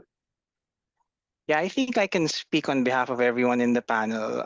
Essentially, the job entails three things. It's number crunching, report writing and essentially presentation or talking to clients. Um, the the best part of the job is that no day is similar. Every day is different, and what you do on a daily basis isn't as predictable as another job outside of finance. I guess what I look most forward to in the role is the opportunity to being able to speak with some of the smartest people in the world, because as an being part of a global investment bank, I think the opportunity to talk to fund managers, analysts who look at stocks all over the world are really really smart people, and you get to exchange ideas with them on a daily basis. And I think I guess the natural curiosity of how the world works, how businesses work, is a part of what we do on a daily basis. But not just clients, since we cover companies, we also get to pick the brains of CEOs, CFOs, and top tier executives of the largest companies in the Philippines. So if understanding businesses is your thing, I think this is actually a really great job to be in. Maybe I'll stop there. Yeah. Thanks, John. Well, I mean, certainly it's a great thing to be part of a room where you talk to a lot of people with a lot of big ideas. And that's really mostly coming from one side, which is the listed companies and their management teams. But then I guess moving to a different part of our interactions, maybe this is a question I can ask Carl. When you interact with your clients, what are the key things that they look for? So we talked about, John talked about talking to management. How about on the other side of the fence? What do they look like? And what do they look for? And then what things do they look at? Or if there's any difference between retail and institutional investor, maybe you can delineate. Yes, I'll mention as well that I used to work for a firm, COL Financial, that dealt much more with retail investors. And my current firm handles mostly institutional investors. So not to say that all retail investors or all institutional investors are the same, but I would say that by and large, a lot of the retail investors I know care mostly about the target price. That's for many of them at least, that is the end goal. And what's the target price? What's the current price? How much money might I make? While for most of the institutional investors that I've spoken to, they care much more about the analysis and a lot of the details with respect to how you might have arrived at the target price, and a lot of the what I would have considered peripheral items before. So some of the things that I did not appreciate enough before was or includes how much politics might affect the stock market, or in some, yeah, actually that's probably the big one for me. That's the big thing I learned speaking to institutional investors. They care, of course, much more about the details of the business. And I do want to make it clear that it's not just about the numbers, as April has said. So for those of you, for instance, who might, since the audience is mostly college students, perhaps something more tangible, an industry more tangible would be restaurants or snack foods, right? So something simple might be, do you see the snack foods in the supermarket? Is it readily available? Do they actually taste great? Have you tried the snacks of the competitors? Right. So there are a lot of details involved and that's what institutional investors care much more about rather than the simple target price. That's actually pretty interesting because given what you said, it's really two hats, right? One is just one cares about like bottom line TP, what our target price is, and the other wants details. So I guess that in itself is very challenging. So maybe this is a question I can ask Andrew. Apart from that as a challenge, what do you feel were particularly challenging times, or what is an ongoing challenge for you in your role, and how do you kind of work with it or overcome it? Yeah, I mean, I think the role for sure, definitely number one is quite interesting. As our panelists discussed, it involves a lot of things, a lot of discussions, both with, for example, the company executives, learning their strategy, putting that together, and eventually coming up with a report and recommendation and discussions with clients. I think, I guess, two main difficulties. One is a lot of times you do get your ratings and your views wrong, and you have to figure out what to do from there. And I think a lot of times it's just admitting and knowing that admitting you were wrong, where you got wrong, and learning from that experience. So your price target may be wrong, the stock price goes the other way. Some clients do debate with you around that, and you do have to admit that, learn from it, and move on. I think another area is we do have corporates who are also a bit sensitive, and when you put a not so great rating on them, you do have debates with them. That's also been a bit challenging. But at the end of the day, I think it's relationship. You build the relationship with them. It's an understanding that the company and the stock are different. If you're negative on the stock, you're not necessarily negative on the company. But at the end of the day, if you have good relationships with these people, you build it up. Hopefully, it shouldn't be an issue. But all in all, I think very interesting business. If you're all college students, I would encourage you to consider, look into it. Hope that's something you can enjoy and something that you'll be interested in. But yeah, I mean, I think that's definitely one thing to the key takeaway is that you can sometimes get it wrong, but that doesn't mean that you're doing your job pretty badly. It's just a matter of acknowledging that you can be wrong at times, but then kind of using that as a springboard to do better.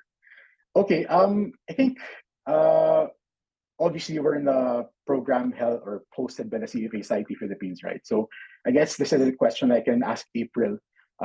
In particular, going through the program, what do you feel has been the most important thing that you learned that you're applying to what you're doing now? Well, actually, one of the most important things is, learning about the different types of products that are available out there, different terminologies. I mean, sometimes you really don't know what these new products, these new things are, but then because you studied it in the CFA program, you kind of know, you have an idea where it is, and then you can go back and try to learn what it is. Yeah, so you go through all of that, and then even fund management. I think it is taught in the CFA program, how to handle funds, and also creating the portfolio. Like, of course, as an analyst, we don't really use it, but it helps that you understand, what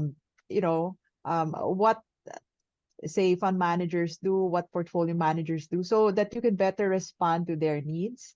So I think those are the things that help. And also, of course, the technical skills required to do the analysis. It also helps a lot. It helped a lot with us. I mean, considering that, when I joined the industry, it was so small and you didn't have a lot of mentors to teach you. So going through the CFA program was really a good help. Yeah, definitely. I mean, it's a very strong foundational theoretical knowledge I guess that's very helpful in what we do. And that's interesting. You also mentioned that a part of what we do is also relationship building, right? So maybe there's a question I can ask Carl.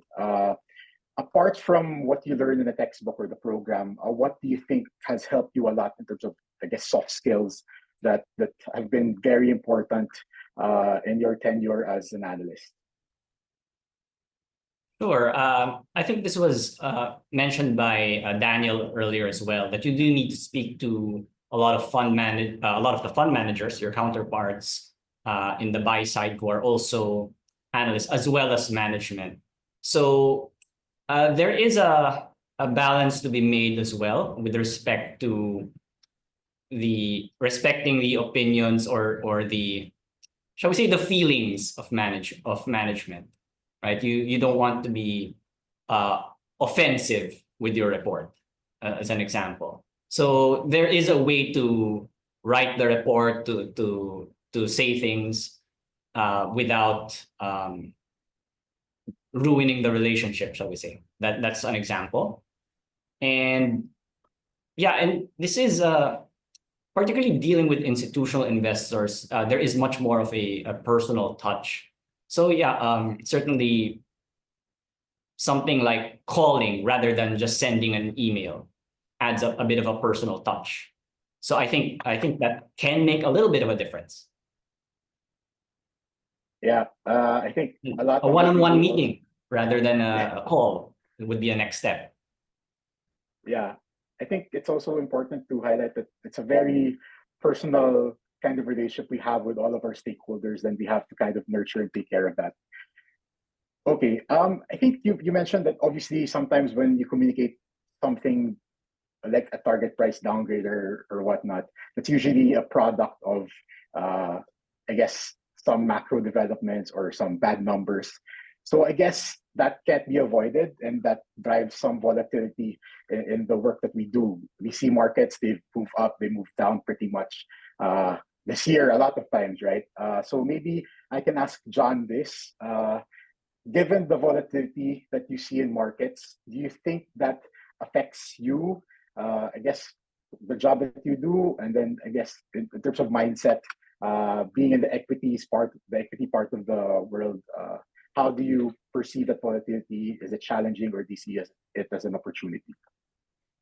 Yeah, thanks for the question. I think DA already tackled most of how I intend to answer the question, but essentially acknowledging whether your call is right and wrong, and given the volatility of the market, you just have to continually adapt to the situation, because as more information comes in every day, you just have to be on top of them. And I think being in the sell side in particular, there are a number of brokers on the street that clients listen to. So I guess to differentiate yourself, you have to think about way to do it. And one thing is being really on top of the news, acknowledging whether you are already wrong with your call, and adjusting accordingly. Obviously, it's easy to say a different thing to actually do or implement, but I guess it takes, discipline, constant learning, and makes you a better version of yourself every day.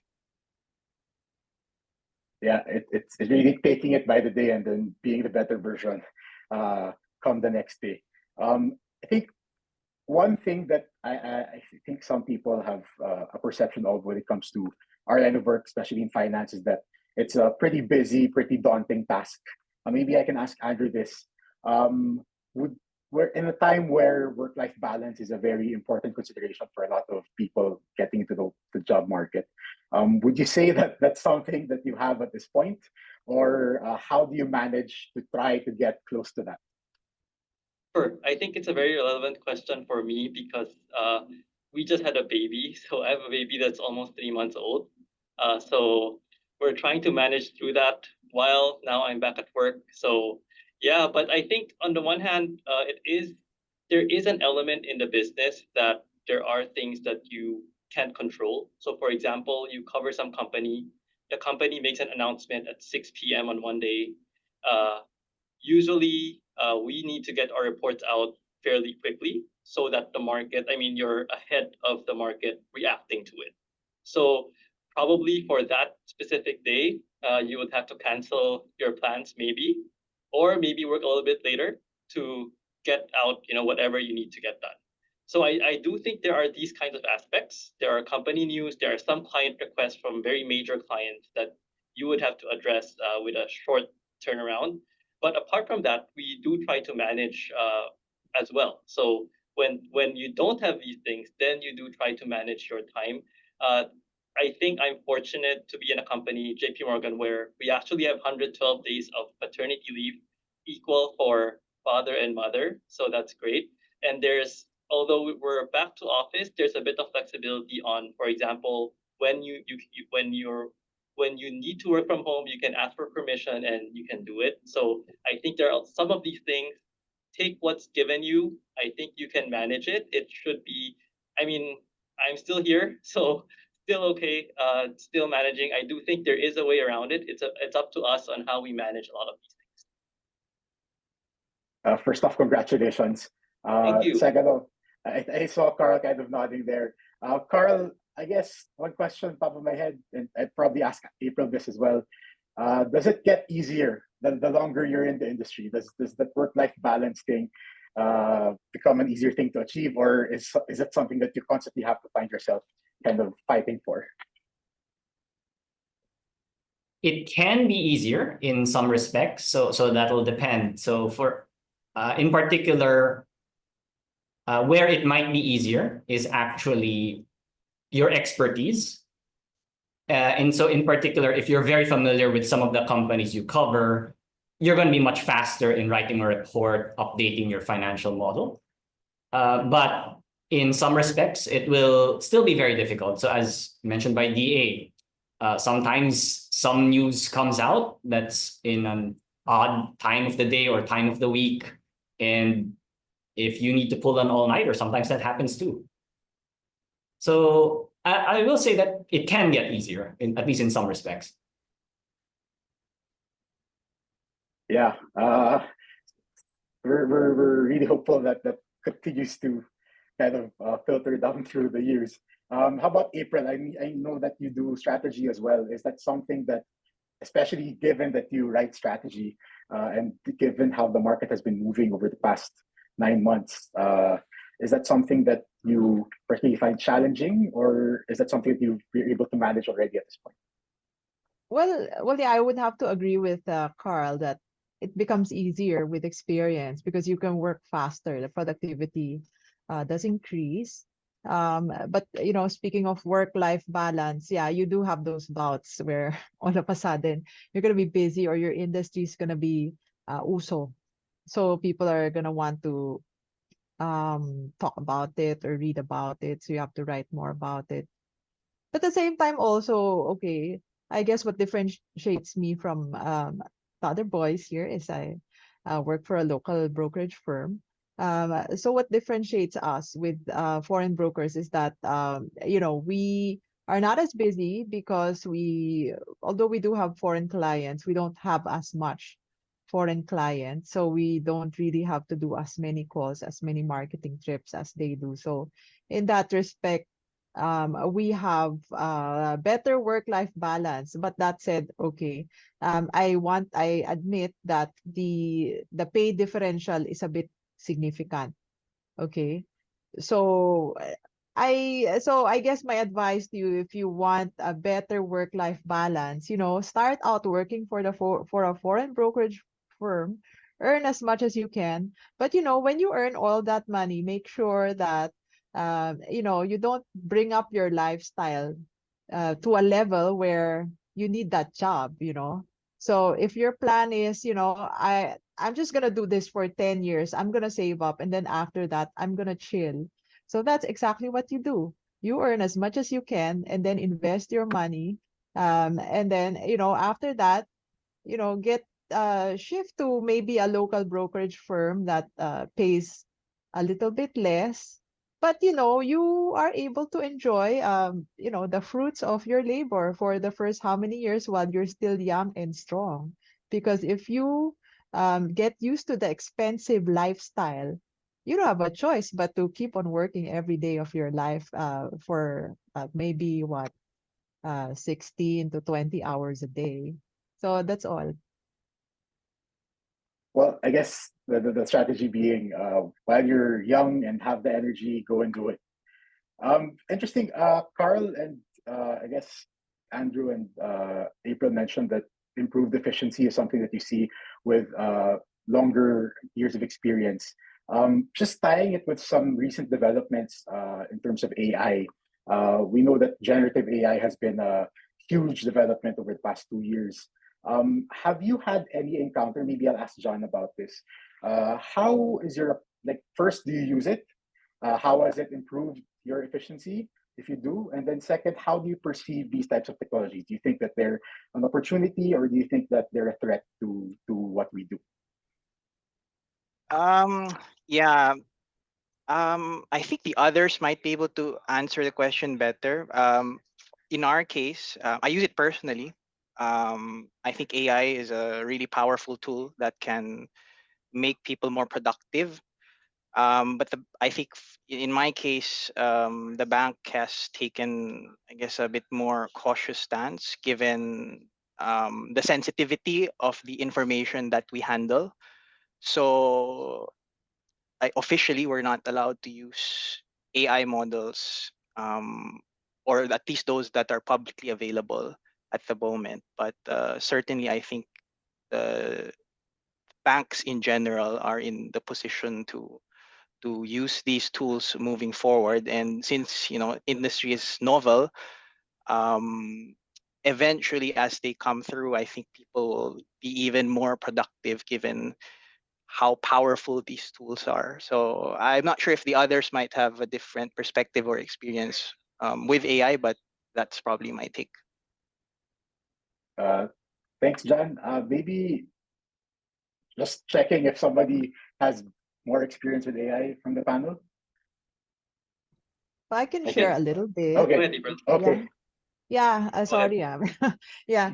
So it's not that we're allowed, but it's more like, we fool around with it. I think, for example, I think it would be easier to use AI, say, in the US, where you have a lot of people talking about the different stocks. So at least, they can get more information about it.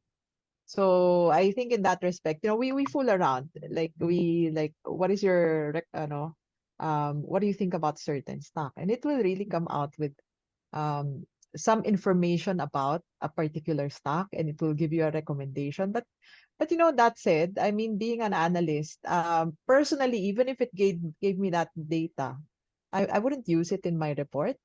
It's more like, for me, it's a starting point. Like, what are people talking about as far as this stock is concerned? And it kind of makes you think about, oh, they're looking at this angle, they're looking at that angle. So it kind of helps you, like, oh, where am I going to start? Especially if somebody asks you about something, you don't know where to begin your studies with. But then, if they start talking about certain things, you kind of know that the market is focused on certain angles about a particular stock, or why is it, why do people like it, why do people not like it, and you try to study that further, rather than just blindly following what ChatGPT or whatever says about it, and just copying and pasting it, because I don't think that's a very wise approach to using AI.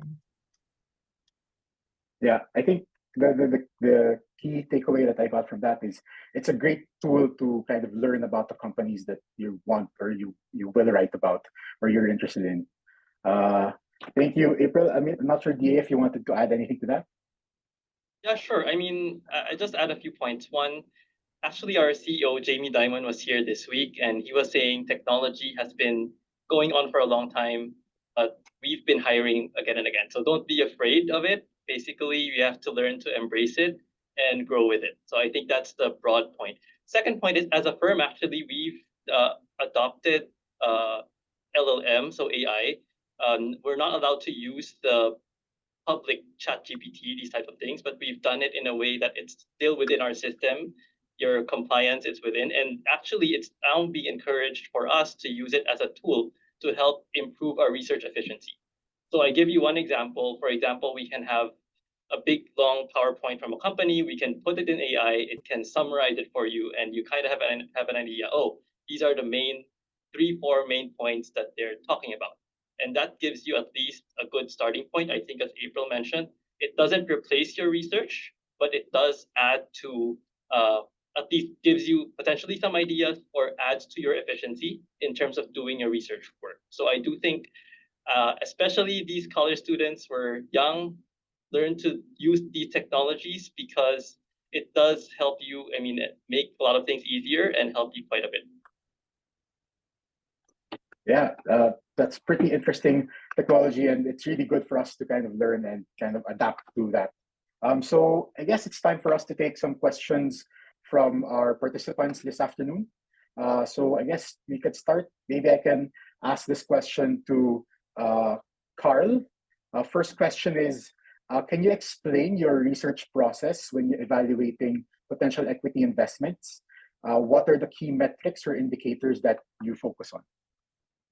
Sure. Well, a number of things. I should mention, of course, that my main sector is real estate or property. So I do need to look at macro, so such as levels of interest rates. I do need to take a look at the different segments of the market. Is how do I feel about the office segment at large, for instance, versus residential? And then since it's property, it's also about the location of different properties. And then within that, how is the company's product relative to competitors? Right. So I don't look at numbers in instant at first. I do think about competitive environment. And I guess how conducive the macro environment is for demand. And only after that do I really, look that much into the numbers. But shall we say, crunch the numbers. So yeah, I do want, again, similar to what I stressed earlier, that for, let's say, if it were a snack food company, try the product. I think that's the starting point rather than looking at the income statement. Yeah, thanks, Carl. It's really experiential, and macro is experience in macro is a big contributor to how we appreciate the companies that we do cover. Maybe there's another question here. Maybe I can ask DA. This is the question is: does being in a top university matters to a company? If so, what's your advice for somebody that's not part of the Big Four and still want to pursue this kind of career? I know that everybody here is from the Big Four, but is there something you could share or say to that person? I think I'll take it both ways. I think we have to admit that if you look at a lot of companies, there is some kind of focus on hiring to the top universities. So there is inherently a bit of bias there, because I guess the top universities are seen as kind of better quality. That said, I don't think top university or not matters so much. At the end of the day, it's the person and the skill. So if you're a real fit for the company and you develop skills that are really relevant to what you want to do, I do think there is really room for someone like you, regardless of which university you came from. So I do think, though companies look at it, it should not be a main thing that hinders or pushes us. I think April wants to add something, so please. Yeah, I really want to add something because, like as far as we're concerned, we don't really care what university you came from. It's more of, when you apply, we give you a test. And the question is, can you pass that test? So I guess my advice to you, if you don't come from the top universities, but you're willing to give the sweat equity to learn about the market, learn about financials, which is you can actually learn a lot by, I guess, just reading books, and I mean just going to the internet. It's really a wealth of knowledge that you can do. Having awareness of the market is actually a big advantage. um and I mean, right now, for example, the CFA society already does the research challenge for many universities. Like, participate so you can learn a little bit more about the market. And then um and I guess don't ever tell yourself that since you're not part of the big universities, you don't have the right to apply, because you do. Just um, gather the confidence and the strength to go out there and apply to brokerage firms. And then just tell them why they should consider you as a candidate confidently, not, I mean, don't ever think that you're not qualified because you don't come from a big university, because we would gladly accept somebody from other universities, except, first of all, you have to pass my test and you have to be confident enough to say why I should hire you. That's all I have to say. It has to be, of course, you have to market yourself well as, too, and do the hard work that is necessary to be able to accept the job or to be given the job. Well, thanks, April. If I may as well, Yeah, since go, Carl. this is an event from the CFA Society, then we should encourage people to enroll in the CFA program and if not, at the very least, study the items in the curriculum. Thank you. Yeah, so even if you're, I think, a senior in your university, you can already take the CFA level 1. And by the way, there are also scholarships available. You can ask the Secretariat of CFA about it. And yeah, since I volunteered before for the scholarships, I think that's one of the issues we've had is, getting good candidates who are knowledgeable and who would really like to apply, and who we believe are really deserving to get these scholarships. So don't be shy, go out there, take advantage of all these opportunities that are available for you. Thanks, April. Definitely check and look up the CFA curriculum and the CFA program. That really has been helpful. Right, April's right, Carl's right. It's really willingness to learn that really kind of comes across. There's another question here. Maybe I can ask John. The question is, would you recommend aspiring analysts to be a generalist and try to learn how every sector operates, or specialize in a few sectors and develop an expertise in these areas? Maybe you can walk us through the thought process of how you approach research on a particular sector and building commercial awareness. Yeah, thanks. That's a really loaded question. I'll tackle the second first. It's, I think, easier. So I cover consumers right now, and I think Carl touched on the topic earlier, but just to echo or build on what he mentioned, a lot of it is actually it requires a lot of analytical skill.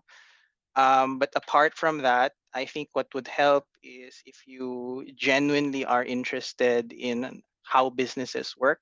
So I wouldn't actually say that our job is intensive in finance, because it requires a lot of skills from various business courses that we took up in university.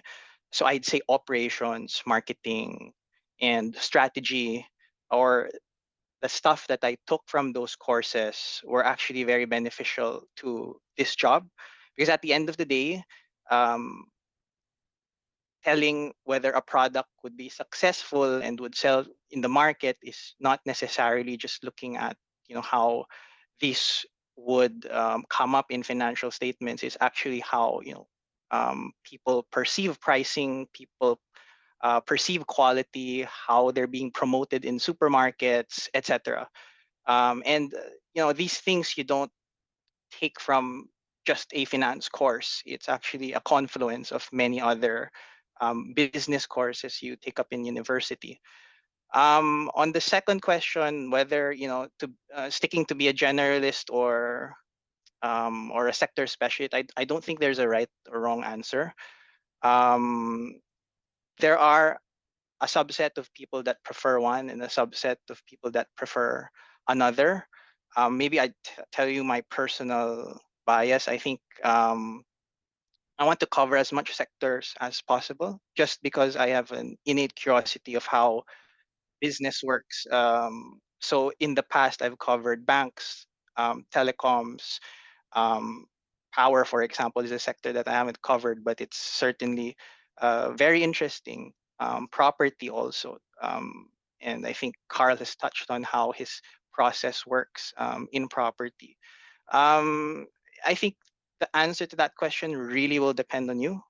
If you are genuinely passionate about one sector, it's okay to get a niche and specialize in that, get known for that, and be a really great analyst covering that sector. But on the other hand, there is also a path towards covering a broad range of sectors which clients appreciate. You may not know the information as in depth as a sector specialist would be, but I guess you take more data points in consideration when viewing an investment process from a general standpoint than for a sector specialist. So I hope that answers the question, but it is loaded. Thanks, John. Pretty comprehensive, and I guess we have time for one last question. Thinking to ask Carl this one, and I guess this is a question that I hear often as well. As a fresh graduate, do you think there's a possibility to break into the buy side of things with the internships in experience in the field? I'm sorry, did you say break into the buy side? Buy side, yes, break into buy side research, because that was the question. Sure.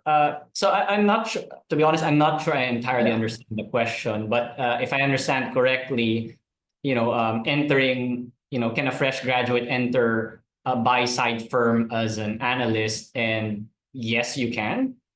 First, yes, you can. You just need to apply. Whether you get it or not, also, of course, will depend on how well you do during the test, the interview, and all that. With respect to the buy side as well, I believe everybody here is on this panel is on sell side, by the way. But with respect to buy side, I will also mention something and that would be, when you're on the buy side, you can actually benefit from the knowledge of everyone in the sell side, right? So everybody will try to help you. So there is a lot of knowledge that you can gain by starting in the buy side as well. So first, yes, you can start off in the buy side, and second, there's a lot you can learn from the buy side, and it won't just be within the specific team you're in, but because you can take advantage of the entire sell side network. Okay, thank you, Carl. I guess that pretty much wraps up our session. Thank you, everyone. Thank you to our panelists, and thank you to our participants. Have a great day ahead. Thank you. Thank you to CFA Society as well.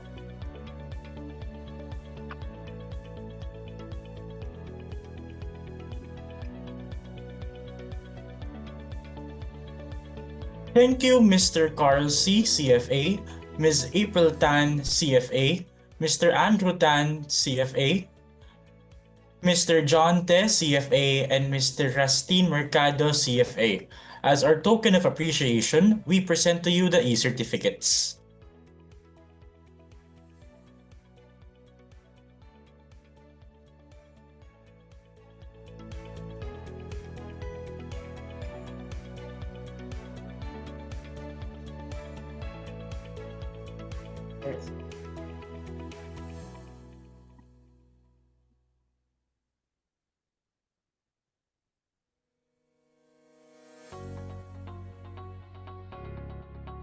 Right. CFA Society Philippines presents the certificate of recognition to our panelists. Ms. April Tan, Mr. Carl C., Mr. John Te, and who else was there? For their valuable contribution as the speaker in the topic, Research and Financial Analyst Track at the Philippine Junior Finance and Investment Summit 2024. Chart the future, unlocking opportunities for tomorrow, given this 27th of September 2024.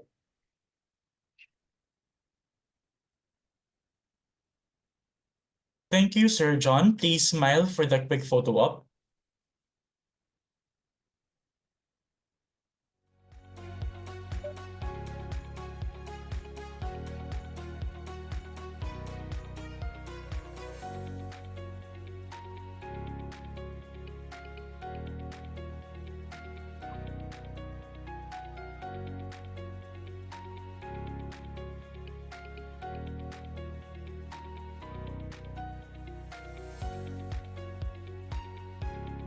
Our sincerest appreciation for your time and effort for being here today. God bless and keep safe. Alright, we'll take a quick 5-minute break to stretch, grab some coffee, or just refresh before diving into the second and last session for the research or financial analyst career track. If you want to post about PJFIS 2024, do not forget to use the hashtags #PJFIS 2024, #ChartTheFuture, and #UnlockingOpportunities. Also, a quick reminder, the evaluation form is available right here in the Zoom webinar. Completing it is part of the requirement to receive your e-certificate, so be sure to fill it out.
The Chartered Financial Analyst designation, CFA, is one of the world's most recognized and respected qualifications for investment professionals.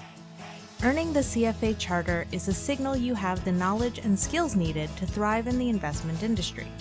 Completion of the CFA program provides you with a strong foundation in advanced investment and analysis, portfolio management, and real-world skills like financial modeling and artificial intelligence. The program is also designed to ensure you understand the importance of ethics and professionalism in the investment industry and how that benefits society. So how do you earn the CFA charter? The CFA program consists of 3 exams. Each exam requires about 300 hours of study time. Most candidates complete the entire program within 4 years. You earn the CFA charter by completing the 3 levels and attaining the relevant work experience. It is the highest distinction in the investment industry and means you have earned the right to use the letters CFA after your name. As well as being globally recognized by employers, completing the CFA program gives you a competitive advantage in the job market and increases your earning potential. Whether you are a student, an investment professional, or looking to switch careers, the CFA program can help you build a rewarding and successful career in finance. Want to know more? Check out our other beginner's guide videos or visit the link on the screen.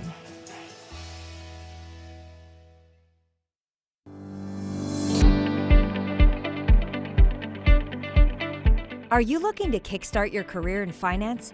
Want to boost your knowledge of the investment industry? Look no further than the Investment Foundation Certificate.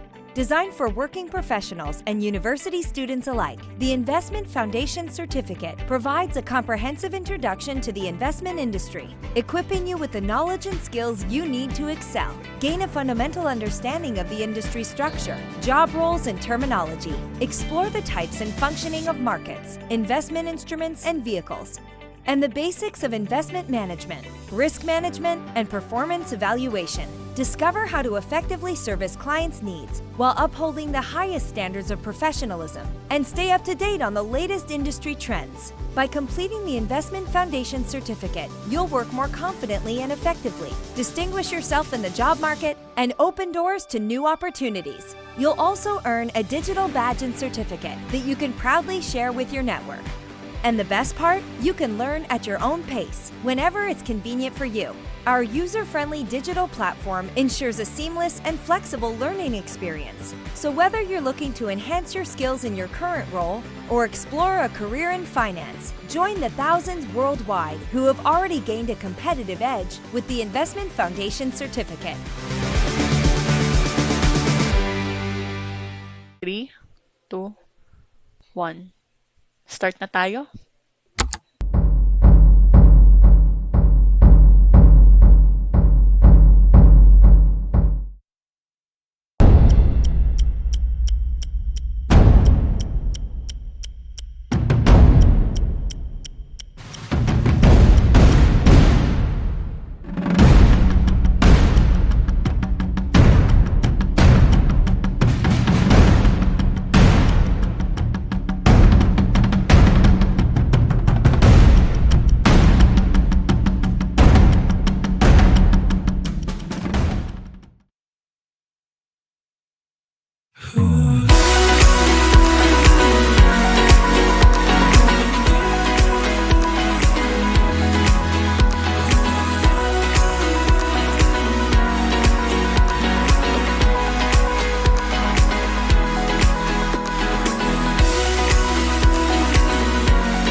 What truly set this competition memorable was the blend of intense moments like pre-trading rituals, laughter-filled nights, and frequent strategy sessions that forged unbreakable bonds among us over the weeks.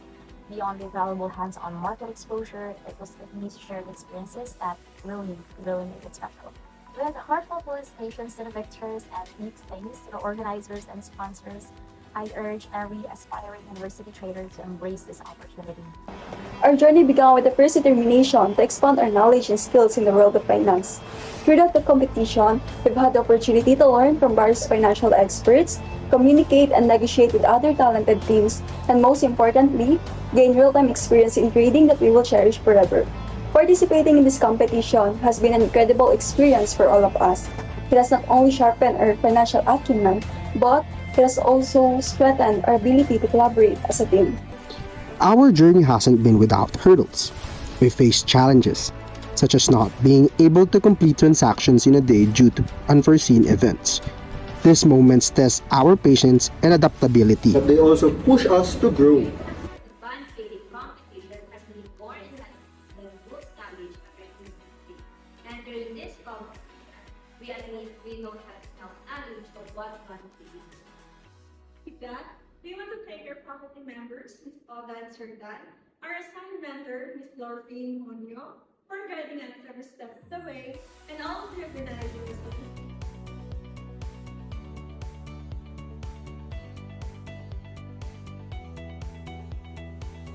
Welcome back, everyone. We've had an incredible day so far, and now we're down to the final session of the research or financial analyst career track. But don't worry, we're ending on a high note.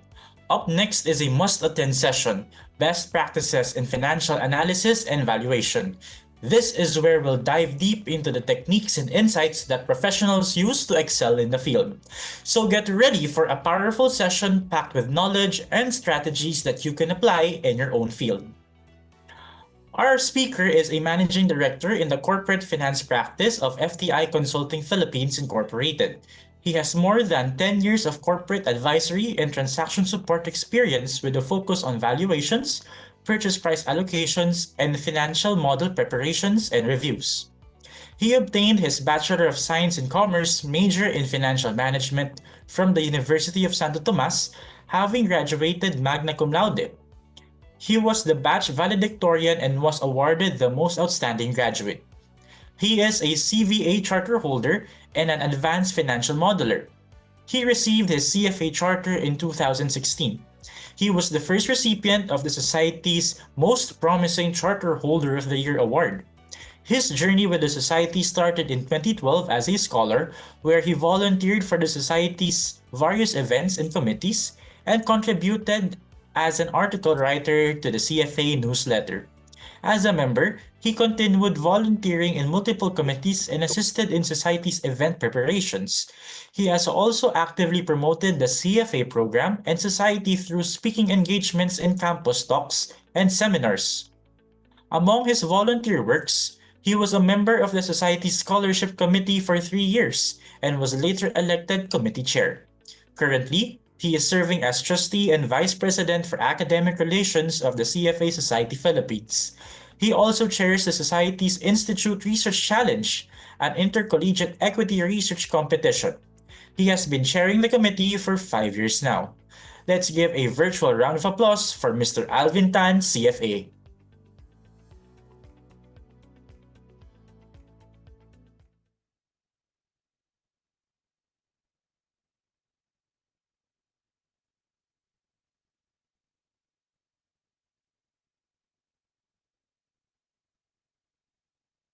All right, so good afternoon, everyone. Good afternoon to all our students joining in our seminar and this summit.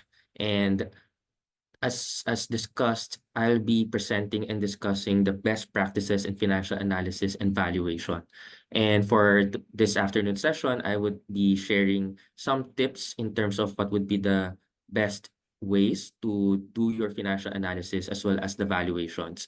But before I dive into the discussion, I would like to hear also the thoughts of our participants in the room. And perhaps let's start with the financial analysis. If you hear the word financial analysis, what comes into your mind? And I would love to see your responses through our chat box and share with us for you what is financial analysis.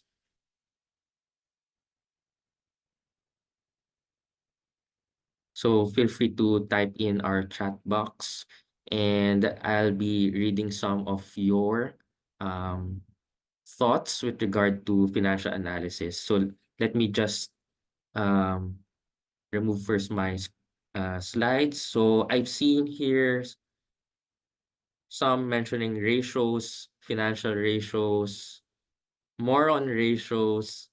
I love the term that's provided here, decision making. Okay, financial models, qualitative and quantitative analysis. Great. So I see quite a number of responses. Thank you for participating and sharing your thoughts. So it seems that majority from our participants would view financial analysis as financial ratios. Some included the terms like decision making, fundamentals, assessment, financial statements, and all those are actually valid.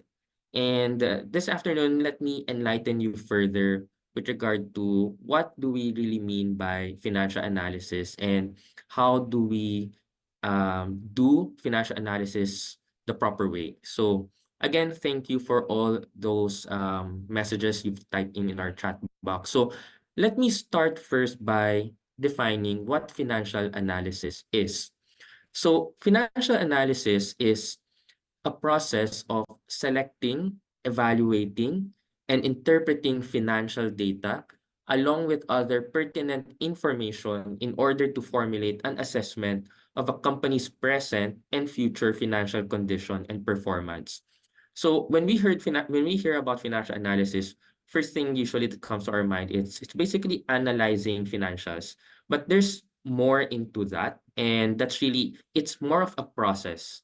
So when we do a financial analysis, it entails a process where you start first by selecting the information that you need.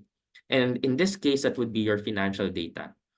Once you've selected those financial data, the next step is for you to evaluate and interpret those financial data. And something that I would like to emphasize when we do financial analysis is that when we do financial analysis, it's evaluating, interpreting this financial data along with other pertinent information, whether that other information would be qualitative or quantitative in nature. That said, when we do financial analysis, I want to emphasize and highlight that comparisons would be very important and crucial when we do financial analysis. And later, as we go through, when I share further about financial analysis, you would observe and note that it's basically doing comparisons. Okay.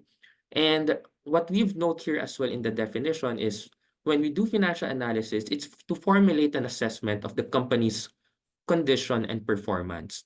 But if you would note with our definition, it's more on looking at the present and the future.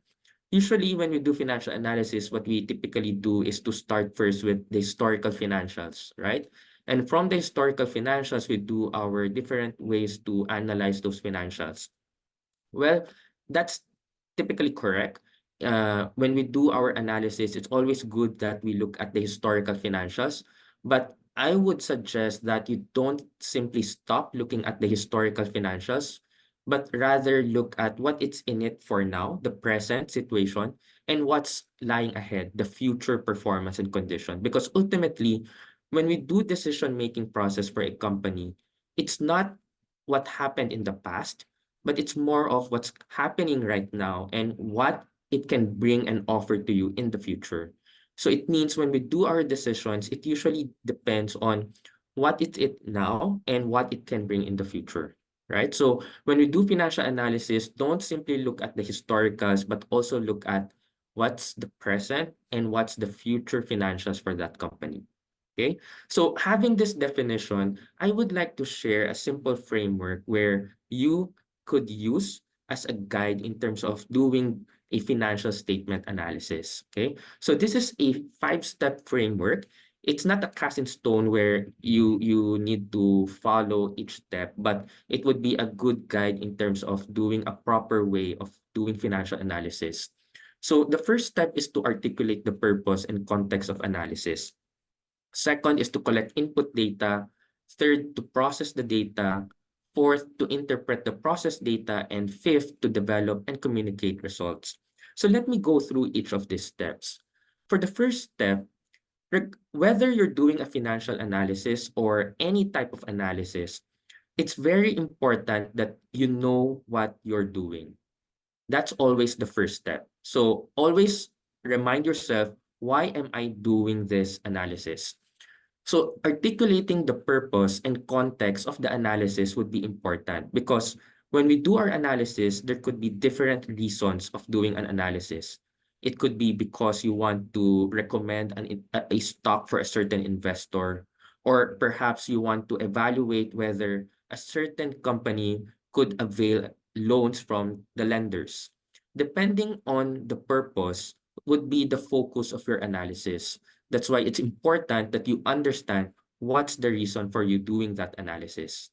These are some of the important items that you may want to note in the first step of understanding that purpose. You may list specific questions to be answered by the analysis. You may want to already look at what would be the nature and the content of your output or the report that you will be providing. And perhaps you may want to craft already a timetable and the resources that you may need to do the analysis. By doing these steps at the onset, it would be clearer for you what to do at the next steps. Okay. The second step is for you to collect input data. So if you would recall our definition earlier of financial analysis, we mentioned it's a process. And actually, these steps that we're presenting from steps 2 to 4, that's exactly the definition that we outlined earlier. So the next is now to collect input data. Of course, when you do your analysis, you need information to use to do that analysis. So in step 2, we need to collect those information. What are this information? Since we're looking at financial analysis, obviously, we would be needing your financial statements. So that would be your typical income statement, balance sheet, cash flows. But beyond these financial statements, it's also important that you look at other sources of information that you could use to corroborate your analysis. Some usually ignore the notes to the financial statements, but actually that's a very useful information to do your analysis, because usually what we simply see from the face of your main or the principal financial statements, those are just the overall key results of the key line items. But if you want to understand further what's driving those line items, what would be the breakdown of those line items, you would usually look at the notes to the financial statements and see the details and information from there. But beyond the financial statements or the annual reports, quarterly reports, look for other information that you could gather online. There are pretty much huge resources of information that you could get, not only about financial data, but all other information like news or company presentations that would help you in terms of understanding the numbers. Okay. So if you have access to the company that you are doing your financial analysis, you may also try doing questionnaires and set a discussion or meeting with that company and ask directly those questions. Okay, so that's also possible. The next step is once you have those data, it's already to process the data. And what we mean by process the data is typically when we receive our information in practice, usually when you gather your information, that would be in PDF formats or in presented in a way that it's not conducive to analysis. So part of processing data is actually converting those information to a tool that you could do your analysis better and more flexible. In practice, usually what we use would be the Excel. And I know it would be a tool that everyone's familiar with. So Microsoft Excel is really a very powerful tool in terms of analysis. In financial analysis, we use Excel. In valuations, we use Excel. So make sure that you're equipped in terms of how to navigate Excel and use key functions, formulas when you do your Excel. Because in financial statement analysis, it's the same. We transcribe the information, the data, to Excel. And once you convert that to Excel, we do our typical techniques that we do to analyze financial statements. That would be your common size statements, your ratios, which I've noted earlier, pretty much most of our participants answered ratios. So ratios is actually one component of your financial analysis because there are different tools and techniques that we also use to do financial analysis. And later, I'll be expounding further on those different tools and techniques. So in step 3, it's really processing the data using these different tools and techniques to analyze the data. And that gives us to the next step, which is to interpret now the process data. So once you have done your computations, doing those ratios or common size analysis, the next step is to understand your computations, and that's step 4. Interpret the process data. That would be your analytical results, okay? Your insights or your view perspective with regard to the computations that you did. Once you completed that step 4, then you can now proceed to step 5, which is basically circling back to your step 1. Why are you doing this analysis? You need to develop and convey the results of your analysis, going back to your purpose, answering that questions that you've stated in your step 1. So in step 5, usually to convey your results, your analysis, we convert that into a report format, usually in an analytical report, whether that would be in a Word format or PowerPoint format. And then we state there our recommendation and conclusion based on the steps that we did from steps 2 to 4. Okay. So again, this is a simple framework that you may use as a guide in doing a financial analysis. As you note, it's really a process. Among these steps, the key meat in terms of analyzing financial statements would be steps 3 and 4. What are these tools or techniques that you could use to do the analysis? First, I would like to share that when doing financial analysis, don't ignore graphics. Okay? When we do financial analysis, the use of tables, charts, diagrams, they are very helpful because they could easily convey your message to your reader. Unlike if you purely simply use numbers, that would sort of make your readers try to understand all those numbers more difficult as opposed to painting them into graphics where they could easily see the trends or the breakdown of your analysis. So I would highly recommend you using the charts. There's plenty of different types of charts that you could use there from your Excel, from your Word, maximize those. As mentioned, there are also different tools that you could use when analyzing financials, and one of which is the horizontal analysis. So I understand this is something that you are already familiar with. When you do horizontal analysis, basically that's converting the numbers into percentages, and in this case, it's really comparing figures from one period as opposed to another period. So usually horizontal analysis, we also call this as the trend analysis or the YOY analysis for looking at on an annual periods. So what we are trying to look at here would be the movement or the change from of a similar line item from one period over another period. Okay. So as you would note here, when we do a horizontal analysis, we're doing comparisons. In this case, what we're comparing would be a similar line item but across periods, right? So when we do financial analysis, it would be good to understand the movement of that line item across periods. Another would be looking at on the same period, but trying to look at it by comparing to another line item. We have what we call common size analysis. What you see on your screen, that's an example of a vertical analysis, right? For a balance sheet, where as you would note, the line items are again converted to percentages where each line item per balance sheet, it's divided by total assets. In this case, it's another way to analyze your financials by converting the numbers as percentages on a single base. In balance sheet, that would be your total assets. What we're trying to measure here would be the breakdown, the composition of your total assets, which among these items would be the most material or heavily contributing to the total assets, right? So it's another way to do your analysis by looking at the percentages of each line item against a certain base. In this case, you're looking at a single period, but comparing one line item against another line item. Again, there's comparison, right? Something to note here as well is when you do these types of analysis, you could do that actually using benchmarking analysis as well. So as you would see here in the slide, we have here two companies, company one and company two. This is an example of a benchmarking analysis where we're trying to do a cross-sectional analysis comparing one company against another company. Okay. This types of analysis, vertical, horizontal analysis, when we use that to compare across different companies, that's your common size analysis.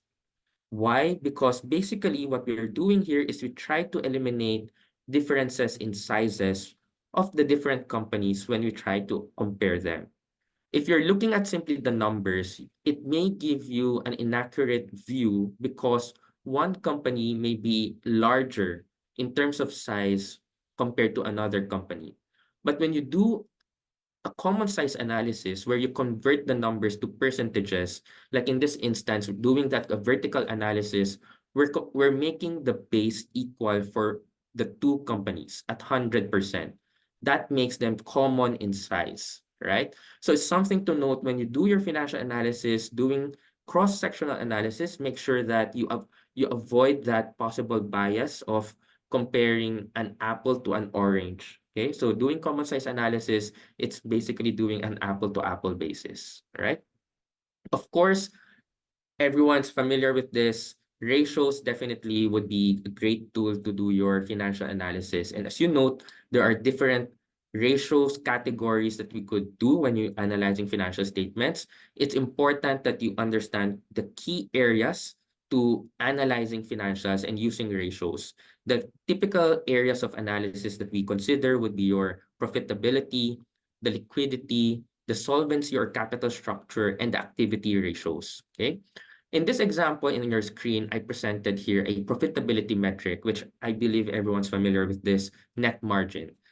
Okay, so if we're asked to compute net margin, we know it's net income over revenues. In this case, it's 15%.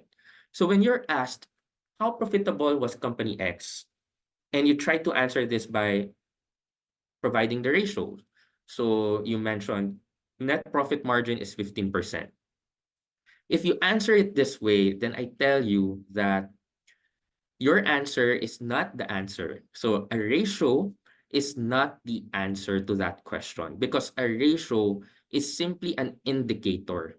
Okay, so in this example, it indicates some item with regard to profitability. It's a 15% return. It indicates something. It may be good or not, but we aren't sure, right? If you try to refine your answer this time and you add more context to your answer, this time you provide this. Company X profitability has improved.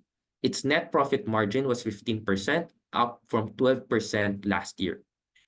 In this case, you give further context, right? Where you try now to compare the ratio against last year. In this case, you now put your interpretation, right? So interpretation now generally would involve comparison. So as earlier, what I've emphasizing, when you do your financial analysis, always put in your mind, do comparisons, okay? Whether that would be a cross-sectional comparison or a trend statement comparison, make sure to put comparisons, okay? Numbers mean nothing until you put your interpretation. And one way to do that interpretation is to involve comparison. But what makes an analysis superior is when this time, let's refine further our answer with this answer. Company X profitability has improved. Its net profit margin was 15%, up from 12% last year. This is driven by higher sales volume from its new product line. What now makes this different? We provide the answer to the question why, right? Analysis will address the question of why. It's important to note that when you do your financial analysis, don't stop with the numbers, don't stop with the comparisons. Always ask at the end of your mind, why? Why did this happen? Because analysis do not equate to computations. They're not the same. Okay, computations would be your ratios that we've mentioned, your common size analysis, trend statement analysis. Those are your computations. Everyone can do the computations as long as you know the formulas, but not everyone would have the analysis part. And for you to be a superior analyst, make sure that you incorporate that analysis part, meaning put your insights, your perspectives to those numbers. What's the story behind those numbers? And that's by addressing the question, why? So for financial analysis, what I would like to end here is when you do your financial analysis, don't stop with the numbers crunching, don't stop with the computations, the formulas. Always go beyond those numbers. Always ask yourself why. Okay, that's the analysis. Okay.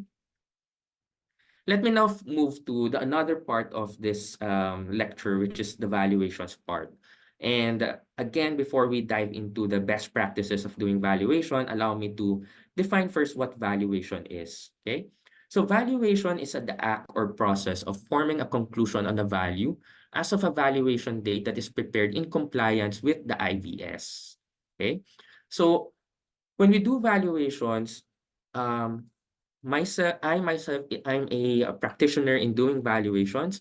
I am a chartered valuer and appraiser. And as a licensed valuer, we're actually tasked to abide certain standards For valuation, that would be the international valuation standard. So as you would see here, I put a source for my definition of valuation, and that's from international valuation standards. Our regulators here require us to do valuations in adherence to the standards. So according to the standards, valuation is basically a process of forming a conclusion on a value.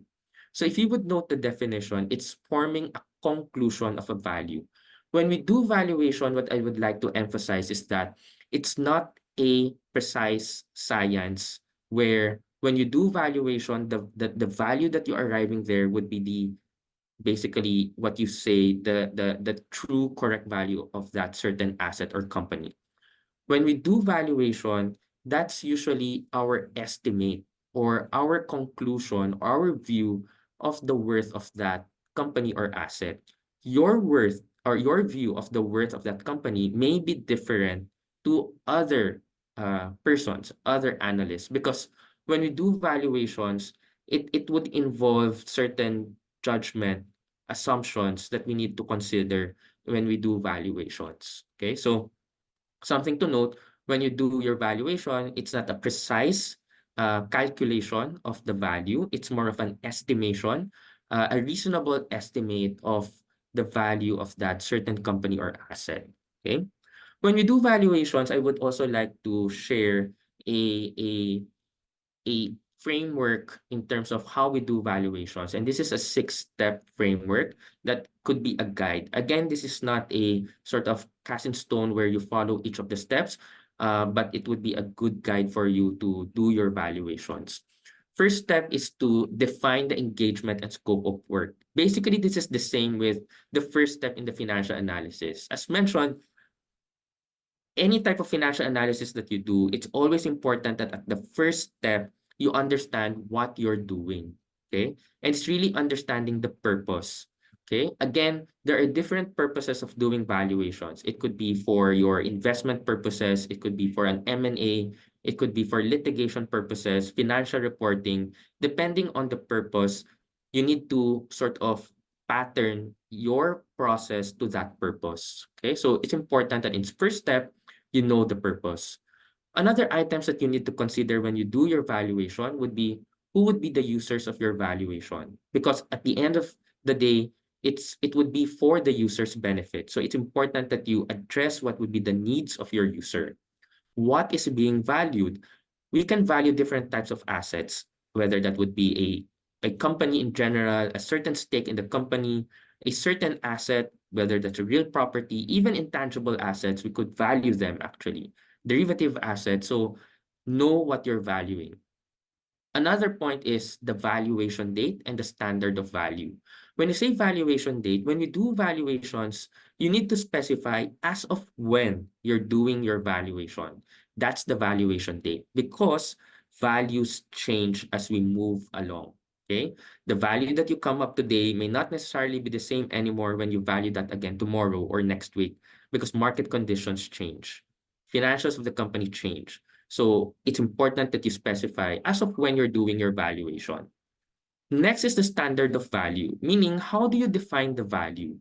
Usually, the way we define value is market value perspective, but there are different definitions of value. Good example is for in instance we're doing financial reporting purposes, we know the value there would be fair value, right? So there are different definitions of value, so it's important to know which standard of value that you're using. And again, what are the expected deliverables, your output, okay? Once you know this, you know the purpose of your valuation, then you can proceed with step 2. In step 2, it's now understanding the subject of your valuation. Okay. So understanding the subject of your valuation, that means you need to look at it holistically. Okay. So you don't simply look at the company itself, but all factors affecting the business. That means looking at your economic perspective, economic analysis, the industry perspective, your industry analysis, and then the company itself, both qualitatively and quantitatively. So the financial analysis would form part of your company analysis, but beyond that, you need to also understand the qualitative aspects, the management, what are the strategies, what are their business plan, their business model. You need to all understand that when you do your valuations. Okay. Once you've done your understanding of the company, the subject asset that you're valuing, step three now would be to determine information requirements. Similar to financial analysis, we need information to do the valuation. So in step three is determining what are the available information that you could use to do your analysis.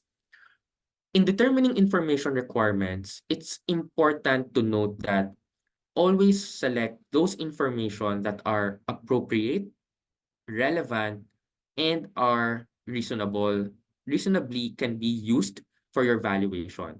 Meaning, not all information can be used.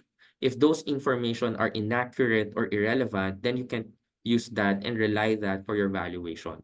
So in step three, look for information, any information that would be useful for your valuation. That would be your financial statements, forecasts, certain reports, transaction information, contracts, agreements. So gather as much information as you can, okay? Next step now is to select the valuation approach and methodology. So once you have the information, you would know which approach or method would work best, okay?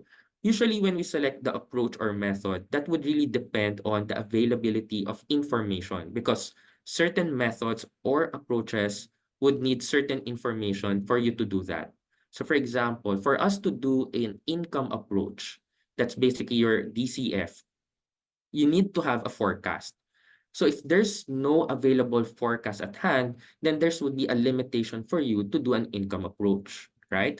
So it's important that you've done your step three to understand as well what would be the method or approach that you could use based on the information available. At the same time, it's also important that you've done the step two, understanding the company, the business, because based on the understanding of the company would also depend the approach that you're using, okay? Because if the company is, for example, not operating, it's an idle company, it's just a shell company, then there's no operations to that. You can't do an income approach because you can't be seeing income streams from that company. So you can't do income approach, right? So steps two and three play important roles for you to determine what methods that you would do for step four. Once you identify that method in step four, then in step five now would be determining the relevant parameters and the results. Basically, in step five, you do now your calculations, whether that is a DCF or a market approach, the analysis in step five, okay?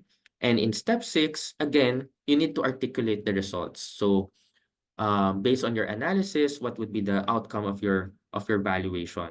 Usually, when we have the results, what we do is to have a sensitivity analysis and cross checks, meaning we try to sensitize certain variables to just ensure and test that the numbers make sense.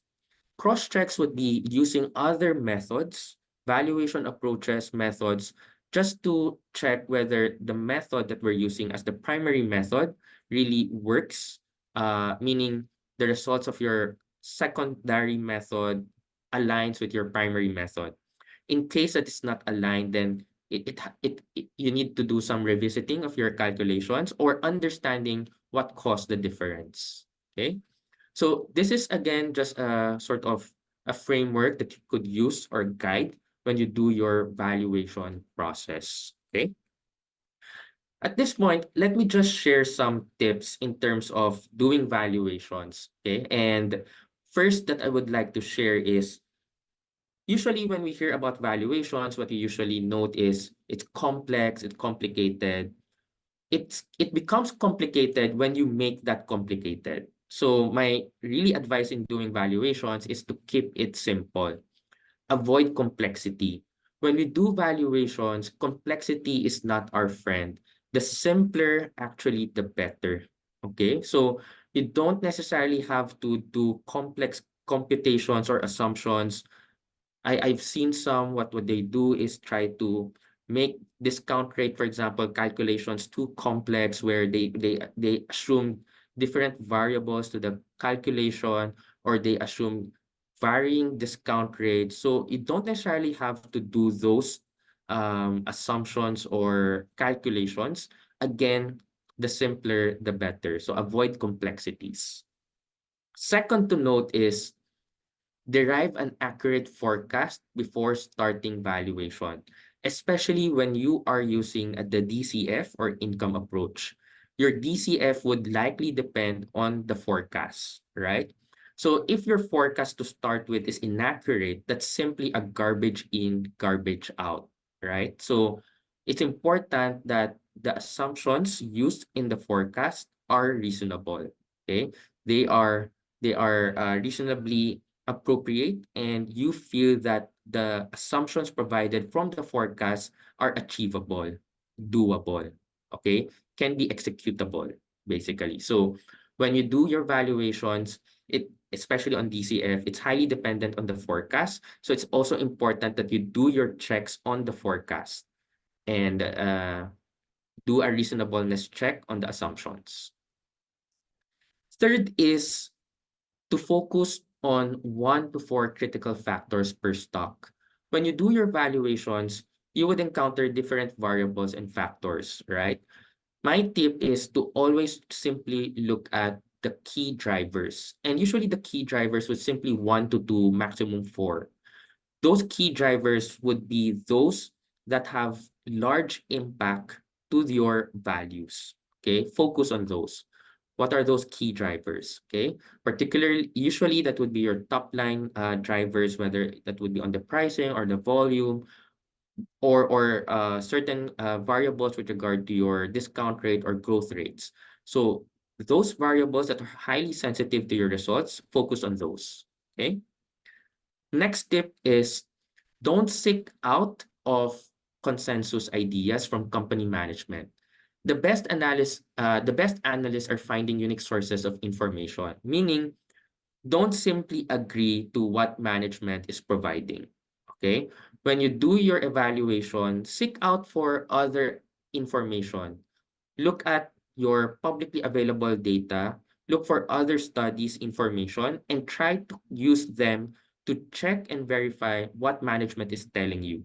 Okay? Because usually management would have bias towards their company or their business. And it's good to do an independent view in terms of those assumptions by looking at other information and try to use them to verify what management has providing the information that they have. Okay. Another is to start with the consensus valuation method. You don't usually go wrong with what's the typical method, most commonly used method by everyone. Okay, so don't complicate things as mentioned. If the typical method that's being used for that company is a PE ratio, use PE ratio. Don't dwell too much thinking of what other multiples I could use so that I would be a unique analyst. That's not how it works. So stick with what's consensus valuation methods because those that are usually used, those are the right ones to use. Okay. Last is to stress test its scenario. Okay. So our job as valuers, it's to think about where we can be wrong. Okay. Because in the first place, we won't be needing valuation if the forecasts that we're using are accurate already into perpetuity.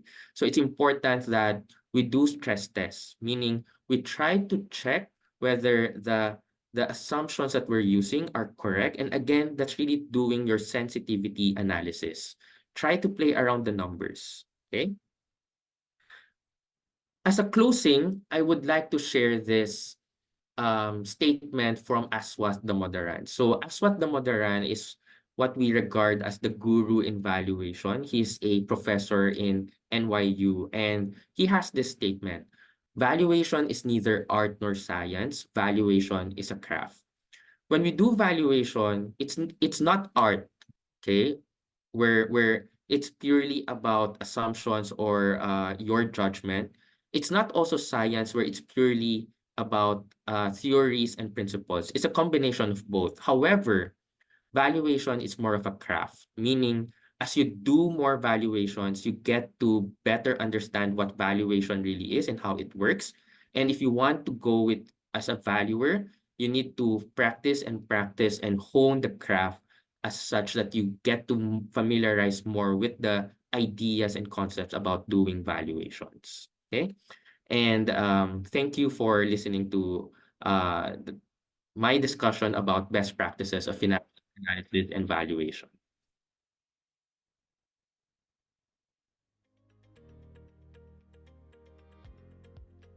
Thank you, Mr. Alvin Tan, for that insightful session. Now, to moderate the Q&A portion, may we please call on Ms. Rachel Cruz, CFA, Equity Research Analyst at BPI Securities Corporation. The floor is yours, Ms. Cruz.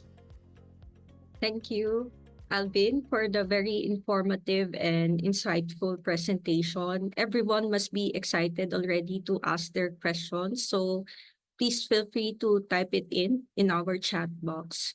Let's start first with the questions that we have received earlier. Alvin, what do you think are the key characteristics, qualities, or skills behind working through the process of financial analysis? I think when as a financial analyst, you have to have the skill set needed as an analyst, both the technicality as well as the attitude of being a financial analyst. Meaning, in terms of skill set, as a financial analyst, you have an advantage if you would be very proficient in terms of using Excel. Because as mentioned earlier, when we do our analysis, usually it's through Excel. And one that's very familiar with the formulas and functions, as well as the key shortcuts to your Excel that will give you an advantage to as an analyst. Another would be your skill set with regard to the tools that's needed to do the analysis. And beyond that would be also the proper attitude. So if you have the mindset to really be inquisitive in terms of knowing the ins and outs of the numbers, then you would be a great analyst. Thanks for that. Then you mentioned earlier in the presentation that before we even start doing our analysis, we have to set first the purpose or the perspective of what of why we're doing it in the first place. So we typically start with the top-down approach. How do you retrieve the information that's needed for this kinds of analysis and valuation? Okay, so when we do analysis, it really depends on you, no? Whether you'll do a top-down approach or a bottom-up approach. So there's two ways. But there's no superior method over the other, no? So you could use either. But when we do gathering of information, where to start with, usually we look at what's readily accessible. And usually that would be your online source. Okay, so usually we start off with what information can we get from publicly available sources. So that would be your company websites, the PSE Edge, certain websites from our regulators. You could also get actually information from news websites, certain articles or clippings. So there's actually plenty of resources that you could start with in terms of gathering information. And once you have those, you could try to filter them out, which information would be more useful and relevant for you to start your analysis. So for bottom-up approach, typically the first stepping point for you would be your financial statements. Okay, so you can't go wrong with starting with the financial statements. For top-down approach, typically you would start by looking at your economic reports, analyst reports with regard to the industry. And there's plenty of resources actually that you could use and start with from there. And then once you have those information, typically what you next have to do is to use certain models or frameworks to interpret and analyze those data. So there are different models that you could use. You have your pestle analysis, your Porter's analysis, right? Your SWOT analysis. You could use them to interpret and analyze those data. You've talked about the publicly available data, but what if it's a private company? So someone is asking, how can they fill up the missing information for a holistic decision making in case that they're looking into a private company? Right. Actually, that's a typical challenge that we encounter when we evaluate private companies. Unfortunately, that's a fact in reality that there would be limitations really on information that you could get from those private companies. But um, in terms of financial statements, you could actually still get information of those private companies. You could go to SEC.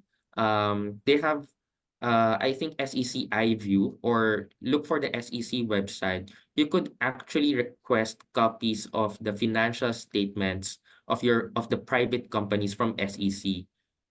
May bayad lang nga, but you could still get the information that you need. So that would at least at the minimum, you have the financial data that you could gather from these private companies. But if you would be needing further details like the supporting schedules, that would have to be interacting already or trying to reach out to the company itself to be able to get those information if they will allow.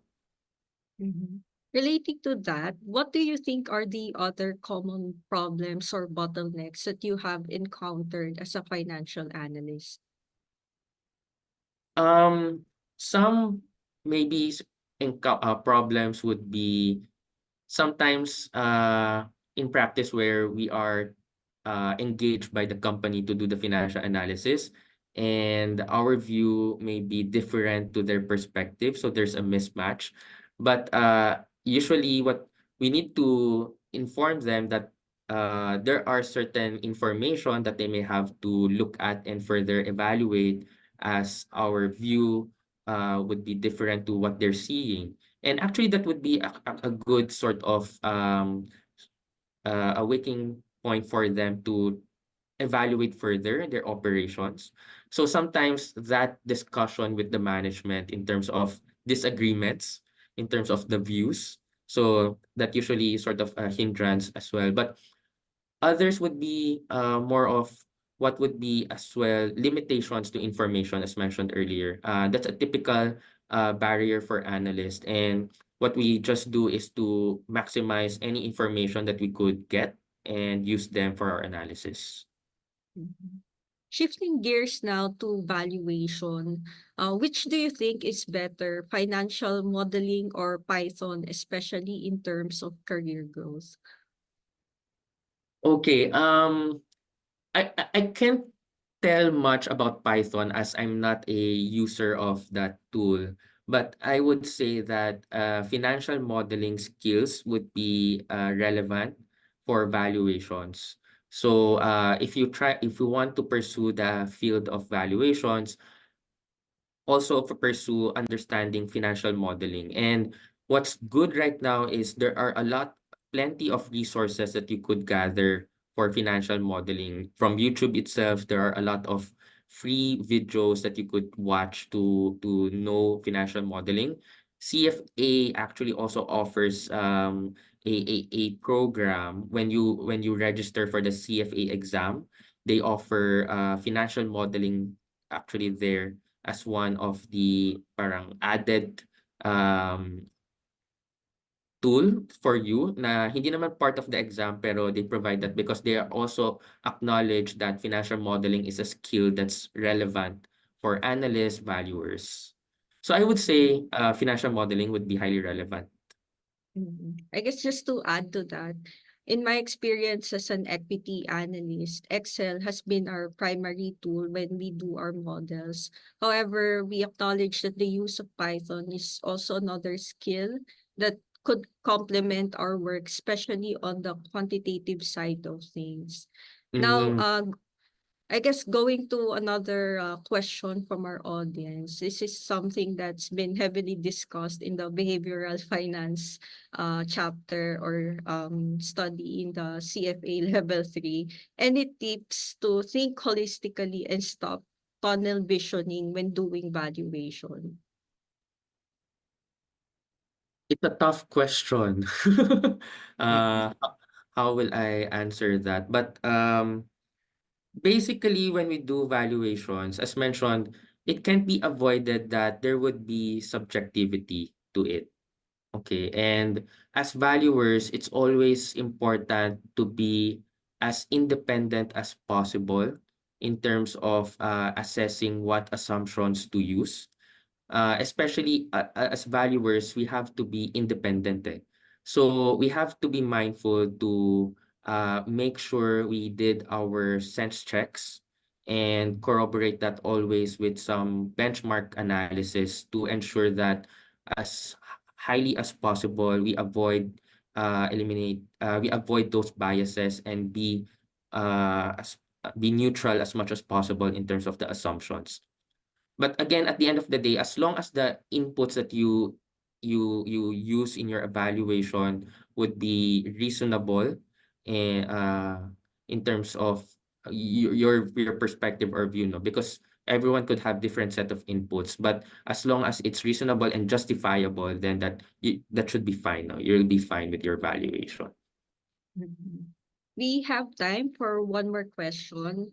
Since you have mentioned earlier that it's important to practice so that one can master financial analysis as well as valuation, do you have any suggestions on how students can practice this?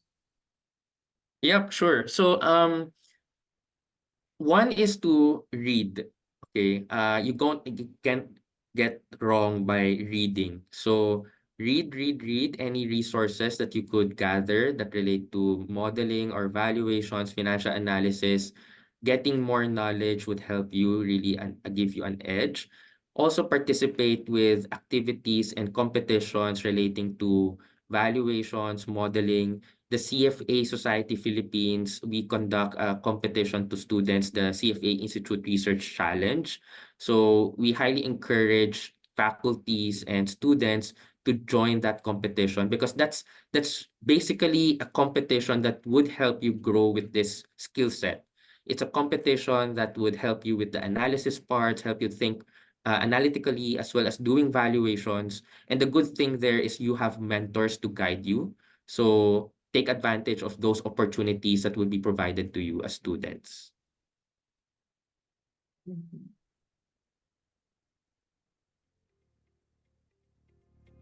I guess this is the time we have for Q&A. Thank you to the participants who asked their questions, as well as Alvin for the insightful and informative answers.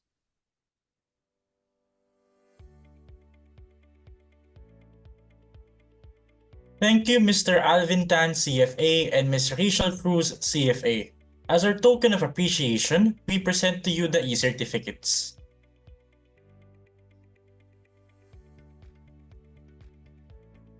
CFA Society Philippines presents the Certificate of Recognition to Alvin Tan, CFA, for his valuable contribution as speaker in the topic Best Practices in Financial Analysis and Valuation at the Philippine Junior Finance and Investment Summit 2024. Chart the Future, Unlocking Opportunities for Tomorrow, given this 27th of September 2024. Please smile for a quick photo op.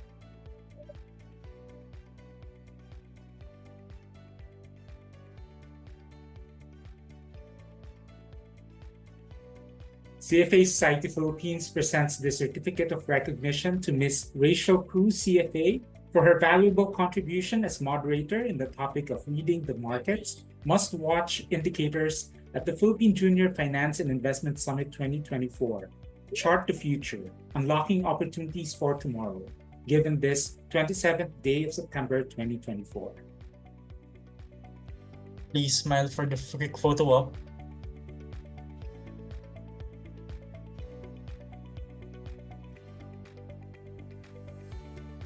Again, our sincerest appreciation for your time and effort for being here today.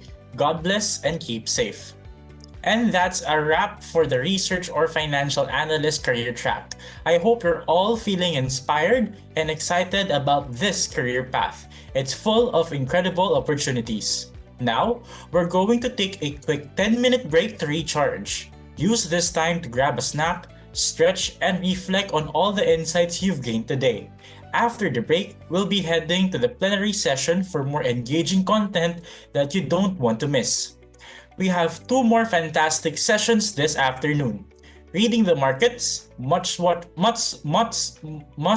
indicators, and LinkedIn Rock Your Profile. Both are designed to provide you with valuable insights and tools to elevate your career.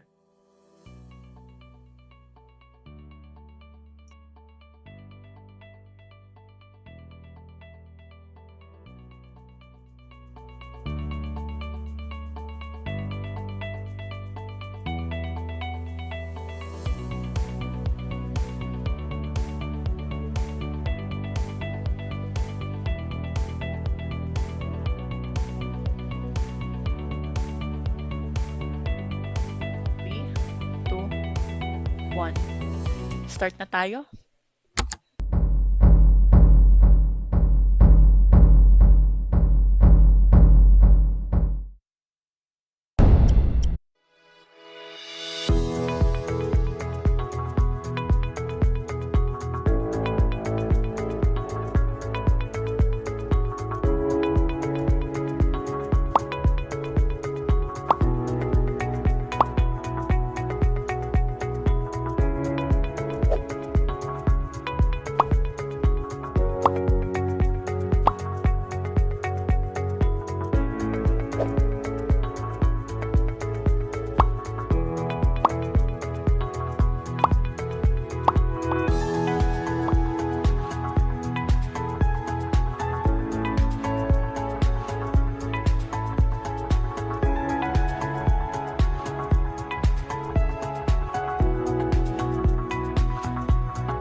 The Chartered Financial Analyst designation, CFA, is one of the world's most recognized and respected qualifications for investment professionals. Earning the CFA charter is a signal you have the knowledge and skills needed to thrive in the investment industry. Completion of the CFA program provides you with a strong foundation in advanced investment and analysis, portfolio management, and real-world skills like financial modeling and artificial intelligence. The program is also designed to ensure you understand the importance of ethics and professionalism in the investment industry and how that benefits society. So how do you earn the CFA charter? The CFA program consists of 3 exams. Each exam requires about 300 hours of study time. Most candidates complete the entire program within 4 years. You earn the CFA charter by completing the 3 levels and attaining the relevant work experience. It is the highest distinction in the investment industry and means you have earned the right to use the letters CFA after your name. As well as being globally recognized by employers, completing the CFA program gives you a competitive advantage in the job market and increases your earning potential. Whether you are a student, an investment professional, or looking to switch careers, the CFA program can help you build a rewarding and successful career in finance. Want to know more? Check out our other beginner's guide videos or visit the link on the screen.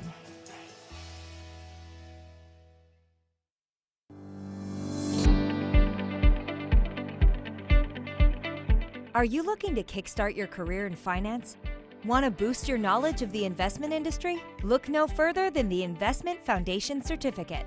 Designed for working professionals and university students alike, the Investment Foundation Certificate provides a comprehensive introduction to the investment industry, equipping you with the knowledge and skills you need to excel. Gain a fundamental understanding of the industry structure, job roles and terminology. Explore the types and functioning of markets, investment instruments and vehicles, and the basics of investment management, risk management, and performance evaluation. Discover how to effectively service clients' needs while upholding the highest standards of professionalism, and stay up to date on the latest industry trends. By completing the Investment Foundation Certificate, you'll work more confidently and effectively, distinguish yourself in the job market, and open doors to new opportunities. You'll also earn a digital badge and certificate that you can proudly share with your network. And the best part? You can learn at your own pace, whenever it's convenient for you. Our user-friendly digital platform ensures a seamless and flexible learning experience. So whether you're looking to enhance your skills in your current role or explore a career in finance, join the thousands worldwide who have already gained a competitive edge with the Investment Foundation Certificate. 3, 2, 1. Start na tayo?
What truly set this competition memorable was the blend of intense moments like pre-trading rituals, laughter-filled nights, and frequent strategy sessions that forged unbreakable bonds among us over the weeks.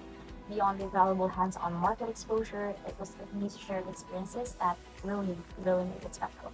With heartfelt felicitations to the victors and deep thanks to the organizers and sponsors, I urge every aspiring university trader to embrace this opportunity.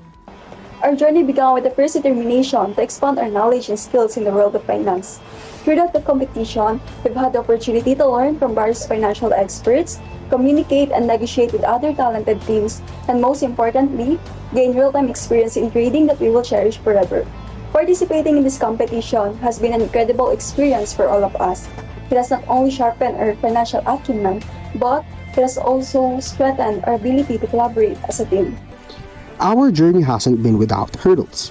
We faced challenges, such as not being able to complete transactions in a day due to unforeseen events. These moments test our patience and adaptability. But they also push us to grow. Advanced competition has been born in the group challenge opportunity. And during this competition, we know that knowledge of what one is. With that, we want to thank our faculty members, Ms. Oda and Sir Dan, our assigned mentor, Ms. Dorfin Monyo, for guiding us every step of the way, and all the organizers of this competition for allowing us to participate in this once-in-a-lifetime opportunity.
Hello again, everyone. I hope you're enjoying our sessions so far. As we approach the end of our break, we have some exciting news to share.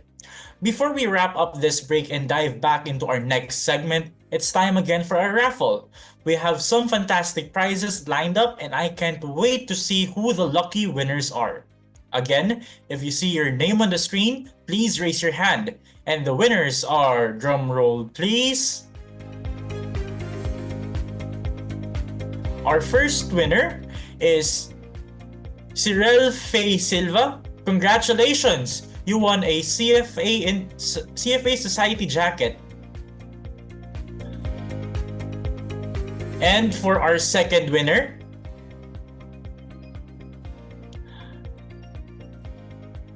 Gerson John Anonuevo, fantastic. You'll also be receiving a CFA Society jacket. So guys, don't be sad if you didn't win this time. There are still plenty of exciting prizes coming up.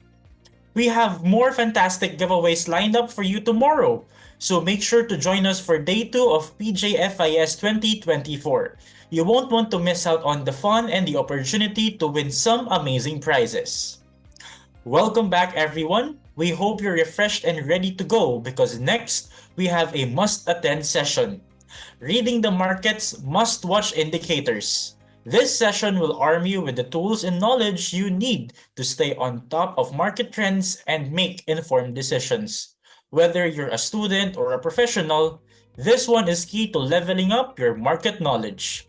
Absolutely, markets are constantly shifting, and knowing which indicators to watch can give you a huge advantage. So let's jump in. Our speaker for this session is the President and CEO of Kylum Trading Institute, the premier educational facility in the Philippines that aims to develop successful traders of global equity markets. He is also the Chief Financial Officer for the global proprietary trading firm CTS Global Equity Group Incorporated. He is a CFA charter holder, a graduate of the Masters of Science and Global Finance program from the Hong Kong University of Science and Technology Business School. Let's give a virtual round of applause for Mr. Edmund Lee, CFA. All right, good afternoon, everyone. It's always an honor to be invited back to CFA Society, which I always call home. Alvin was talking about, what are some of the tools that are very important for, having a successful career in finance. And I do agree with him also. I think the number one tool that everybody has to have is be able to understand Excel and be able to financial model, right? Now, if you think of it from its core concept, I'd like to think of the stock market and financial modeling as something very similar. What do I mean? It's simple in context. It's not too difficult to learn. I do believe everybody can learn. But one thing that we see about markets and financial modeling is that it's something that you become better over time. And what do I mean? We like to treat it as if it's both art and science. So the science portion is obviously the foundation about financial modeling. The art portion is the experience that you get as you do more financial modeling. And what do I mean is that you're going to be learning so much about markets. Things can be cheap for long periods of time. Things can also be very expensive for long periods of time, right? And sometimes things might not make sense. And I really do believe that as you keep on doing it, especially financial modeling and experience the stock market, you have better intuition on actually what factors, what things about the stock market and the company make the largest impact with regards to share price. Okay. So with that, again, thank you for having me on board. I like to look at markets very simply. And what do I mean? I look at markets and I look at equity markets really from two angles. First is liquidity, and second is from growth. Okay. So when I talk about liquidity, most likely it's coming from the interest rate cycle, right? And there are many things that will affect the interest rate cycle, which we'll also tackle with regards to inflation, some leading indicators with regards to commodity, and also with the dollar.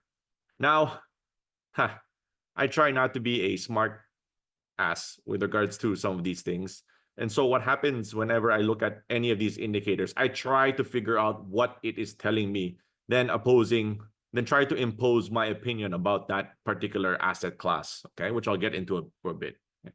Now, the other part, now we talk about liquidity, the other part really is about growth. And I do understand that growth is a lot simpler to understand. Why? Because you're viewing companies, you're viewing businesses, and if you're looking at it from a liquidity end, it's from a bigger asset class altogether, right? You're looking at a $50 trillion bond asset class. You're looking at another $50 trillion from the equity market. Growth really is looking at it from an individual perspective, right? From a sector, from a business valuation growth, and all these things that were touched on by Alvin. Okay. So with that being said,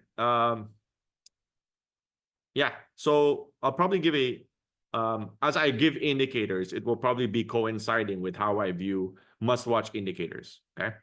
So this was an update on the market that I gave, I think, first week of this month. And you notice that there's a lot of yellow and one green, right? So one of the biggest question mark, in the inflation cycle was that people are expecting inflation to become sticky. Why? Because of geopolitical risks, supply chain issues. And so far, that has not happened, okay? But because inflation went up, like what we've seen in 2022 and 2023, interest rates started to rise because they needed to slow down all the overheating that was happening from the sharp rise in all commodity prices. I'm sure all of you guys have felt it the last 2 years. Parang mahal ng bilihin eh. Right? Hindi lang bilihin, mahal ang gasolina, mahal ang tubig, mahal ang kuryente, everything, right? And this was largely caused by geopolitical risk, right? Fortunately, the last 2 years, inflation peaked out, I think 8.7% for the Philippines. And because for the last 13 months, inflation has been coming down, including in the US, first time interest rates now started to come down, okay? And I like to put it more as a green because then when we talk about interest rates being cut, there's more money in the system, there's more money being loaned out to the businesses. And when there's more liquidity for businesses, usually the economy will start to recover. Give or take, there's going to be a lag, but the intention is to provide enough liquidity for businesses and for the system, okay? Now, question, why is the central banks cutting rates, right? I also said something important, right? Because things were also slowing down, okay? So what does that mean? Because things have gotten very expensive because inflation started to go up, consumer slowed down, businesses slowed down, right? And that's the reason why the rest of the things are in yellow, right?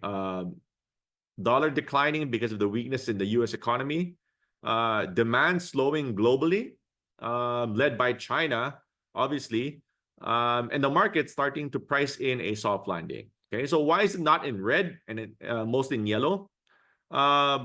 Because for us, we think most of these things that are negatively affecting in terms of growth is already priced in by the markets today. Okay, so that's the good part. The bad part is we're still slowing down. Okay, so it's not like a green light, because if it's a green light, you would have seen markets run off to a large bull market altogether. We're not there yet. We're still slowing down. I think we're seeing that, and I'll show plenty of more data going forward. Okay, so first indicator that you probably heard already, and probably the most important to me, is interest rates. Okay, debt will always lead the economy, and the debt cycle will always lead businesses. Okay, so this is all available on TradingView. All you have to do is open an account. It's for free, and then view some of these things, what's happening from an interest rate cycle. This here is interest rates, which is the yellow one, and the candlesticks that you see are US government treasuries, or basically what the market is expecting in the short term, which is 2 years. Okay, and you'll notice that the market has started to come down already here, even before interest rates have fallen. Okay, so what does that mean? Is that the markets are already pricing in a slowdown 3 months ago, back in July, and in fact, the market's already pricing in close to 150 bips in terms of cut And that's how fast the markets have been reacting. The central bank has yet to cut interest rates. Sorry, they've already cut interest rates by 50 basis point or 0.5%. But they're still playing catch up. In fact, the market's already pricing in a larger than slowdown than what the central banks are actually pricing in. Okay. And again, this is all you need to take a look, because once interest rates are coming down, the question is, are we at the start of that cycle or are we at the late end of that cycle? And so far, if I show you this chart from where we came from in early 2022, which is close to 0%, now we're sitting at 5.5% at the peak, now back to 5. Looks like it's just the start of the interest rate cut cycle. Okay. This is the first indicator, because this normally tells you that things are slowing down. That's the reason why they're already cutting interest rates to boost the economy. Okay. Same thing in the Philippines. If I show you this chart, similarly, we already cut interest rates first time last August by 25 bips. Inflation has been coming down from 8.7 to 3.3% as of last August. Also, markets seeing slower growth in the Philippines, and that's the reason why markets are already pricing in more rate cuts in the next 6 to 12 months, similarly with regards to the US debt cycle. Okay. So what does this all mean, right? Again, pointing out to liquidity, this is nothing new. And, you know, I like to steal snippets from Twitter because Twitter is an excellent source of information. You can follow all those that are listed at the top. And basically it's saying the same thing. You look at CPI coming down or inflation coming down. You look at PCE, which is personal consumption expenditure, coming down substantially to 2.6%. And what does that mean? It means despite inflation being high, we've seen consumption fall dramatically. In fact, the last time we've had a gap this big, most likely we came into recession, especially back in 2007, 2008. Okay. Now, I do believe it's different this time as opposed to 2007, 2008. But nonetheless, one thing we do agree on is the economy is slowing down, especially in the US, and rightfully so. We're seeing things in the same blight in the Philippines where wages are increasing, but it's not enough to cover majority of basic costs that you have from a day-to-day perspective. Okay. Now, I won't even talk about China, but China is actually much more difficult situation today. Although they've had a large stimulus package over the last week, economy in China is absolutely a much more difficult situation than everyone else. Okay. Other parts about the US, you're seeing unemployment start to climb. We're not at that concerning rate of 5%. And I'll also talk about unemployment in a bit with regards to business. Okay. Other parts is manufacturing continues to slow down, but I do believe this really came from a high base. And that's the reason why for the last 2 years, manufacturing has continued to shrink.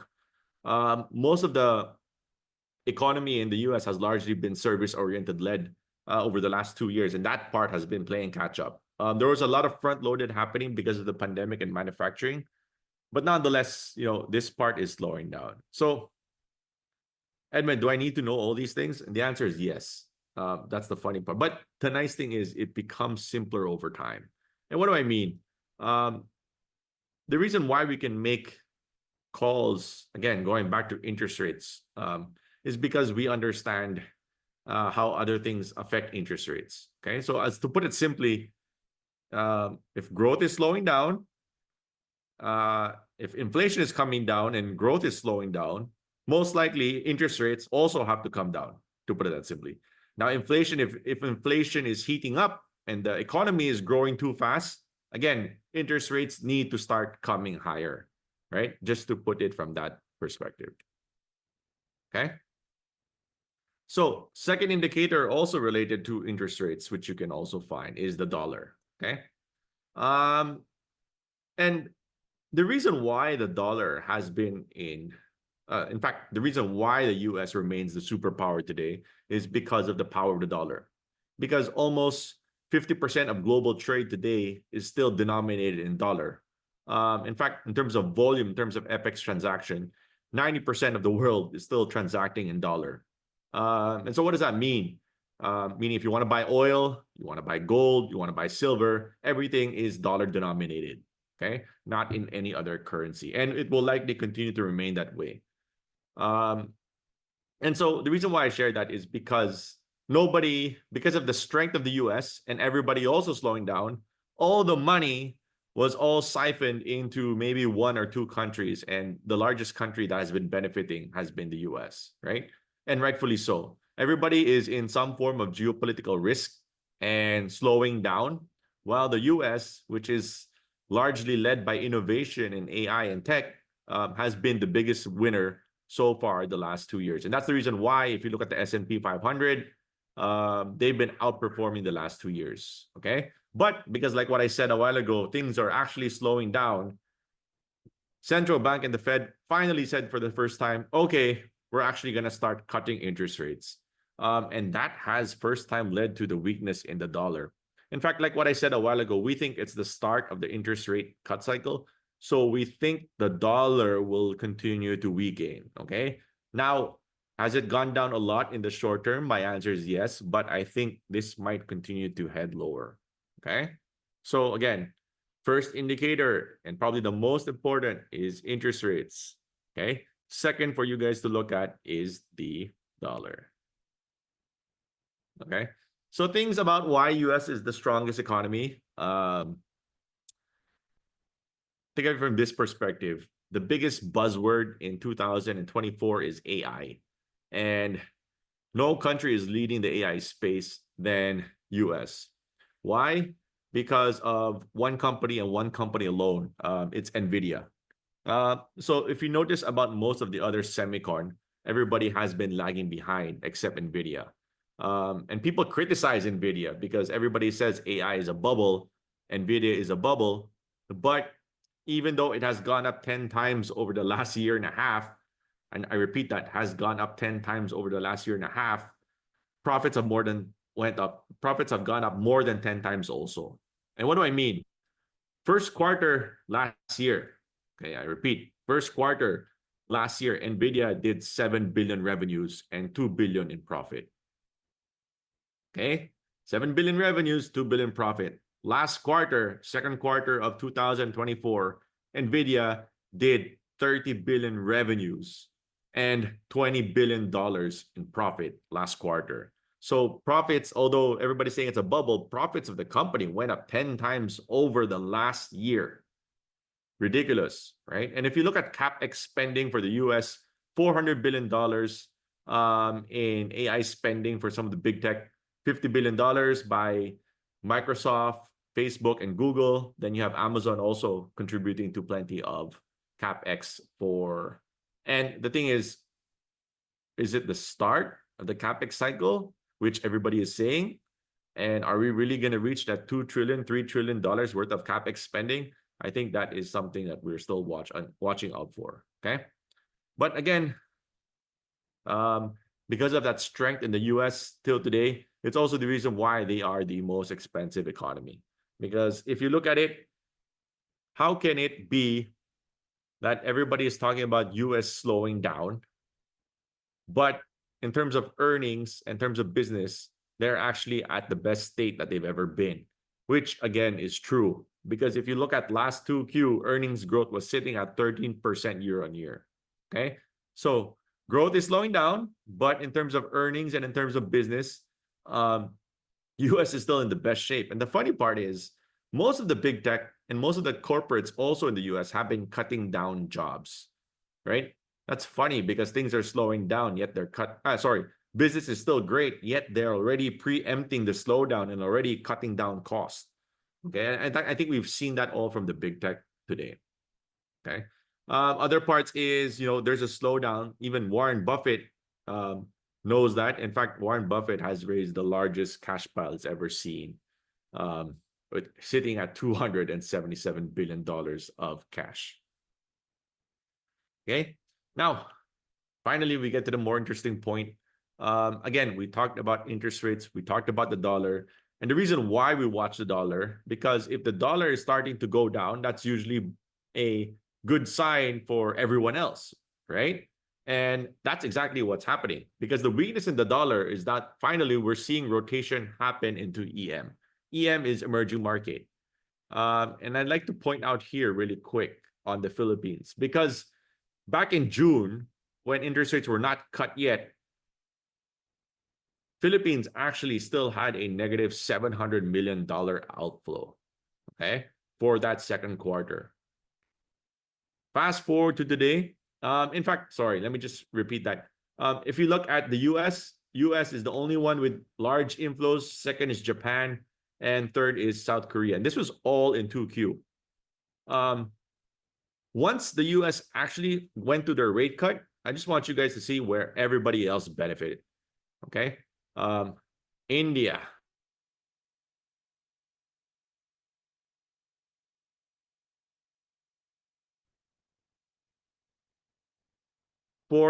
Finally, for the first time, we've seen 544 million in inflows in the Philippine market, right? And you'll see it everywhere else where everybody else is benefiting. And one of the biggest winners so far has been the euro area, because the weakness in the dollar has also led into more inflows to Europe. Okay. So let's talk about the Philippines for a bit. Now, knowing all of those indicators, where does the Philippine position? Okay. The good part is the world is slowing down, and since we don't export much, and we're a net importer of most goods, we've been benefiting from cheaper prices from China, from everywhere else, and from that slowdown, right? And that's the reason why, coming from July, from that bottom, like what I showed you, markets in the Philippines have rallied tremendously. Okay. Now, we're going to be hearing things now today. Okay. We've gone up 20% from the low. It's time to sell. It's gone up too much in the short term. And I do agree that, sometimes we might see some volatility in the market today, and we might go through profit taking. Okay. But like what I talked about, are we at the start or at the end of the interest rate cut cycle? And I think we're just at the start, right? We might see some volatility because, again, the growth part of the world is slowing down, which two parts: liquidity increasing for the first time, but growth still remains anemic. And I like to think the markets already know that. Okay, so the third indicator that I'd like to show for you guys, and for you guys to do your own homework, is try to take a look at what the markets are seeing. And this is PE ratio. What is PE? PE basically tells you how much you're paying for every single peso or dollar that company makes. Okay, so if you're paying 20 times PE, you're paying double than something at 10 times PE. That's just it. Okay. So why do you pay more or less? Obviously, it depends on growth. So if you have better growth, you'd be paying more. If you expect more from that asset, you'd also be paying a premium for that asset class. Okay. Now, if that growth or the future is in question, usually you'd pay a lot less for that asset. Just to put it that simply. Okay. Now, I want to show you this because on average, we're probably sitting here at, market in general, usually people pay 15 to 16 times PE. Okay. 15 to 16 times PE. Okay. Today, well, prior to the rise, this is as of today, prior to the rise, in fact, we were sitting as low as 11 times PE. And to put that into perspective, that's as low as the pandemic. Okay. So this is why I tell people we try not to be as bearish as we can. Why? Because if you ask me if we are in better condition versus the pandemic, I'd like to say the answer is yes. Okay. And I don't think we are deserving at 13 times PE. And the best part is, like what I said, if interest rates are coming down, okay, interest rates are coming down, normally it should bode well because then you have more money flooding into the system, and hopefully we still have room for valuations to come higher. Okay, this is despite the rally that we've seen in the markets the last 2 months. Okay, So fourth, and I'd probably say is another very important indicator, which is growth and earnings growth. Now, I just stole this from the CEO of Financial website. Most, I think, brokers also have this. So what I normally look at is that I try to look at growth, okay, from a top line or the revenue perspective, and also from bottom line. Okay, so if you notice, the ones doing well and the ones that are not doing well, they're all covered here. And that's why, on average, if I take a look at the PSE here, you're probably looking at 4% growth for this year and 13% EPS. Okay, 13% earnings growth. Now, you might say, isn't that decent growth? Yes, but again, we're also coming from low base because we recovered slower than the US coming from the pandemic. Okay, but for 2025, you'll notice that growth continues to slow down, that even EPS from double digit now is sitting at 7% for the following year. Okay, but nonetheless, there's still growth. I'd be a little bit more concerned if whatever asset or whatever company you're buying and you're seeing negative growth, those are things that you should be passing on. Okay, all right. So just to wrap things up before I get into the last indicator, we talked about, again, the most important thing is interest rates. Watch it, because if it's coming down or coming up, you just want to figure out if you're at the which cycle path are you on? Are you in the interest rate cut cycle, or are you in the interest rate hiking cycle? Okay. Second is dollar, because dollar essentially is the leading currency all over the world. So if there's a strength in the dollar, obviously there's movement back into the US. If there's weakness in the dollar, hopefully there's more room for speculation everywhere else in the world. Okay. Third is valuation, which I also showed if we're cheap or expensive. And like what I said, in the Philippines, we're at the cheaper end. Fourth is growth. And thankfully, growth is also positive on that end. Okay. And last but not the least is price. And I just like to show this really quick, because whatever I say is irrelevant unless price agrees with what we're saying. Okay. And the yellow line here, again, is interest rates. And every time interest rates have been coming down, bull markets have been made. Okay. Every time we've seen an interest rate hike cycle, then there is weakness in equity market. Then as things become cheaper, things rallied. Again, we're in that interest rate cycle. That's why 1 year later, things are slowing down. Hopefully this continues to come down so that we can see a new bull market cycle happen thereafter. Okay. Again, price needs to confirm everything we're talking about today. So far, it is. And we are very hopeful that that will continue to be the case. All right. So with that, be open to questions, and more than happy to answer people's questions. Thank you.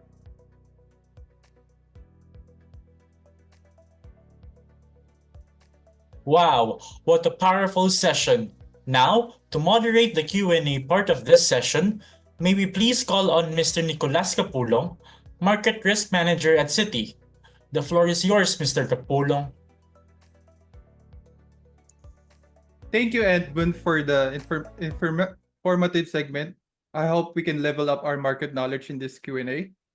So everyone, feel free to ask in your questions so we could raise it now. So yeah, but let's start about the most recent event happened last week. With the Fed recently cut the interest rate by 50 basis points, how do you think did this affect our current market condition, and what is the current industry mostly affected by this? Okay. Again, interest rates have been coming down for the first time because growth actually is coming down, right? But I do believe the markets already know that on both ends. And that's the reason why the weakness in the dollar has caused more fund flows happen to the EM, right? That's really the start. Just the announcement on that 50 basis point cut, we've seen more speculative flows happen in the Philippine equity market. And that's the reason why you've seen the rally in the equity market. The real how do I put it? The real winner, or the biggest winner so far, wrong word. The biggest winner so far has been the banks. Why? Because during the high interest rate period, we've seen BDO, despite high interest rates, go from what, making 40 billion pesos to 80 billion in back-to-back years. And they've been really the biggest winners in the high interest rate environment when in the event that everybody else was slowing down. Right? Kasi mahal na bilhin eh, mahal ang cost, tinamaan ng consumer, humina ang demand for property. The only one that really benefited a lot, I mean, aside from your utilities, but they're mostly stable, has been the banks. Now interest rates are coming down. The initial winner, also the banks. So why is that? Because now people are more speculating more that loan growth, not just the CASA part is going to do well for the banks, but now they're going to be able to benefit from increasing activity in businesses and in loan growth. So the banks have been the biggest winner so far in this interest rate cut cycle. Now I'm hoping that consumer will pick up, because consumer sector has performed poorly, in my opinion, for the first half, including on earnings, including last year's revenue and earnings growth for some companies. We're really hoping that the next one to benefit is the consumer. In fact, valuations for consumer stocks have gone down a lot. A lot of these companies used to be trading at 30. In fact, Jollibee used to be trading at 50 times PE on valuation. Today, I think it's sitting at 20, 25 to 30-ish, right? So we're fairly positive on the consumer sector, and that's actually our number one pick so far for industry. Thank you for that one, Edmund. So further question, would you think it will be a soft landing or hard landing already for the market? Are you expecting another rate cut soon, probably next year? Or now or probably next year? To answer your second question, I think the answer is yes. In fact, not just me, but even the market thinks we're going to see another 125 bips, another 1.25% rate cut the following 6 to 12 months. Your first question, which is more important, could you repeat your first question? Sorry.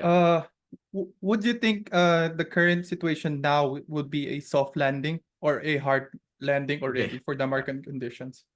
The answer is nobody knows. My consensus view is that it's soft landing. The reason why, it's because, like what I showed a while ago, we're seeing unemployment come up, right? PCE is coming down. Is already slow. Manufacturing is also slow. The reason why I think it's still in soft landing is because we're not so worried about debt. We don't see any systemic risk happen in the markets today. In fact, most of the corporates have already preempt that slowdown. That's the reason why they've been having job cuts, right? So it's funny because revenue growth is single digit, but you're seeing EPS sitting at 13%. And for me, we're still seeing growth happen in the US. I mean, corporate earnings still growing despite weakness in the job market. That's the reason why we're still sticking to a soft landing type of scenario. Okay, let's have some questions from the attendees. What is a piece of advice that you wish you could receive earlier much in your career? Very interesting. Yeah.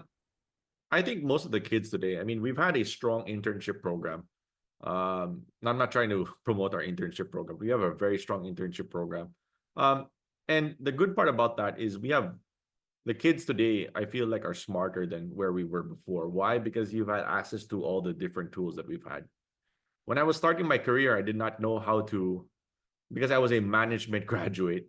We didn't really have strong finance education, right? So I learned how to code, and I learned how to do valuation and Excel through Ask What the Moderate. It was funny because it was a key. Nick was saying that it's a key resource, and because in my opinion, it's true. I learned how to code. I learned how to do valuation, and I learned how to Excel because of YouTube. And for me, for the kids today, I mean, all the resources are now available at their fingertips. But in my opinion, you want to learn financial modeling as early as possible, because again, it's something that's easy to grasp, but the more you do it, you actually become better at that craft, and it becomes easier for you to look at companies and businesses. Okay, so let's pick another question. So, what are the biggest factors that affect the US dollars and the Philippine peso? So, I think you mentioned this earlier, but can you further discuss this one? Sure. Again, we're going back to growth, right? Um, and interest rates. Obviously, if growth is slowing down, you're seeing weakness in the dollar. Um, if you're seeing tighter liquidity conditions, like what we're seeing, you're also seeing weakness in the dollar. Um, sorry, looser, more loose interest rate policy. You're seeing weakness in the dollar, and that's basically what's happening to the markets today. That's the reason why we just use these guys as signals. I'm not trying to be an expert on the economy. That's really not my job. But my job is trying to interpret what the market is saying, and it becomes easier from that objective. Okay, this is a very interesting question for you. What are your thoughts about cryptocurrencies like Bitcoin? Oh, great question. I get that all the time. In my opinion, I don't actually. People think that I have a negative connotation. I don't actually. Everybody says like I'm an anti. I'm never anti anything. Let me be clear, okay? But for me, how I view Bitcoin is the same thing how I view gold, and they might be storage of value to me, but as long as there is no yield, it's something that I am not keen on.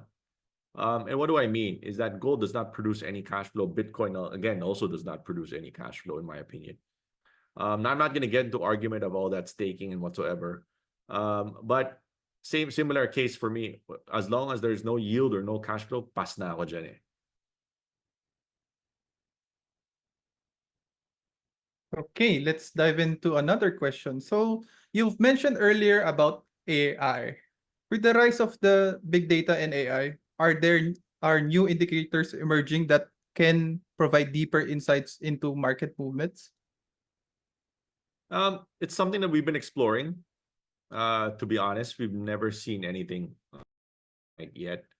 Has there been AI tools that have given us an advantage so far? My answer is no. But we've been exploring it, trying to see if we can be able to find movements earlier than anybody else. Because what we've also noticed that everybody has been using it, and because everybody has been using it, things, especially the market, have become extremely efficient in the United States, right? Meaning, 2-3 days after a sell-off, prices already come back, right? The room for error, especially in the US, has become too efficient that it becomes difficult for us to be able to take advantage, superiorly, unlike before, right? We're still positive. We're still benefit, but we're still benefiting from it, but not to the extent that I think it's going to be life-changing for us.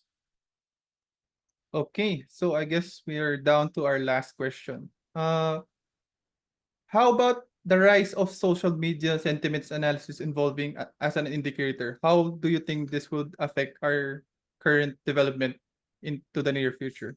Oh, I think it's using Twitter. fantastic. Yeah, okay. I Using think it's Twitter and fantastic. everything. Yeah, I use Twitter for a lot of resource information. In fact, if you look at half my presentation, it's in Twitter accounts that I just copy paste, right? And in fact, information today is just too fast today, that getting knowledge or just following the right people is invaluable today, right? There's plenty of good resources, not just on Twitter, but even on YouTube and other forums that you can probably take advantage of. And I do believe that as an individual, you have to learn how to use that also to your advantage. All right. Thank you for the answers and for everything, Edmund. So I guess that concludes our session. Thanks, Nick.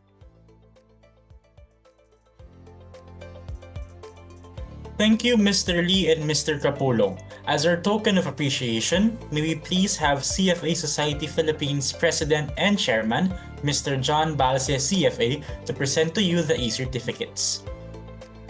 Thank you so much, Edmund and Nick, for that very informative session.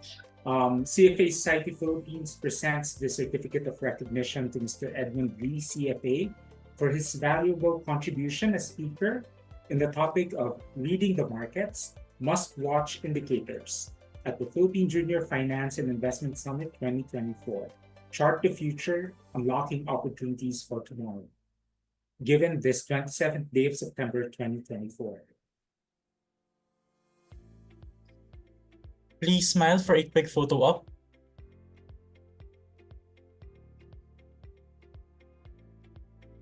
Thanks, John. Thank you, Edmund. All right, so CFA Society Philippines presents this certificate of recognition to Mr. Nicolas Capulo for his valuable contribution as moderator in the topic of reading the markets, must-watch indicators at the Philippine Junior Finance and Investment Summit 2024. Chart the future, unlocking opportunities for tomorrow. Given this 27th day of September 2024. Please smile for a quick photo op.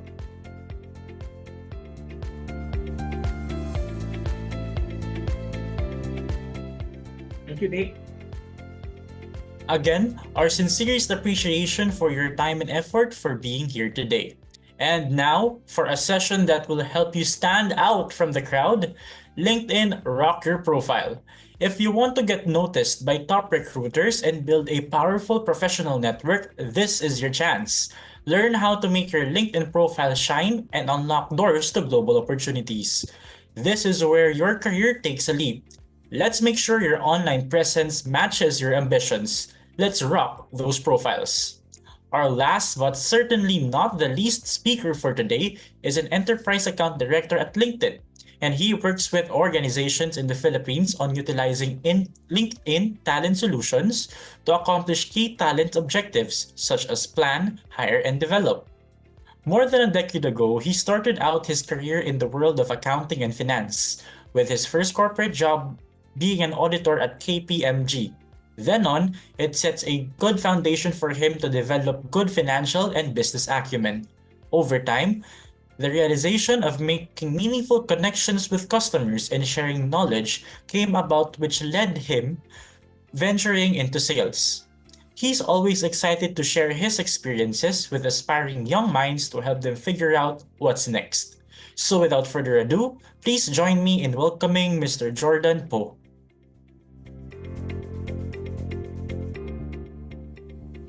Yeah, hi everyone. Thanks for having me, CFA Society. Nice to see everyone on the call. So my name is Jordan. Just a quick introduction of myself. Again, I'm an enterprise account director with LinkedIn, and my role here is to mainly help our customers in the Philippines to, plan, hire, develop talents, be it hiring, attracting talents like you, hiring fresh grads for interns, or existing undergrads for internships at your company. That's why I help them with. So when it comes to really, how to beef up your profiles on LinkedIn to be attractive to, to potential employers, I hope today's session can help you a little bit. But at the same time, if you haven't if you haven't created a LinkedIn profile yet, or you don't have a LinkedIn profile after this session, just log on to linkedin.com and just create a free profile for yourselves. All right, so I will jump straight into the presentation.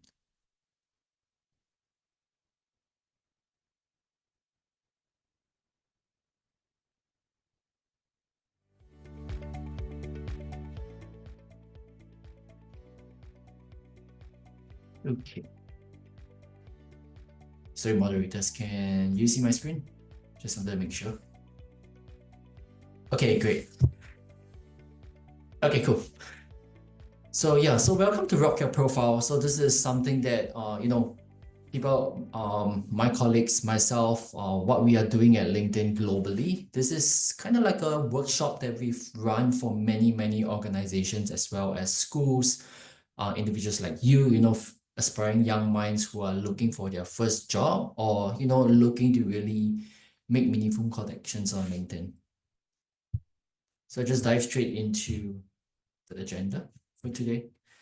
So firstly, I'll be covering, for you to get to know LinkedIn more and why you should be branding yourself on LinkedIn and talking about your profile, your story on this platform.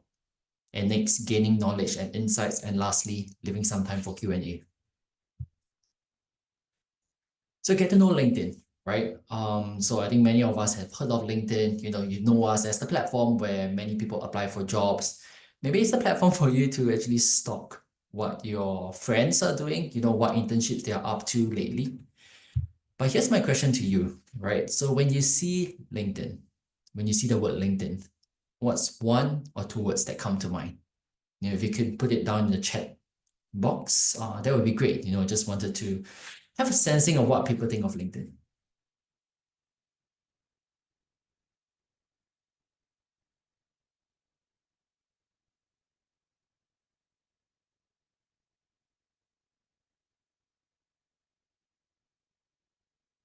No.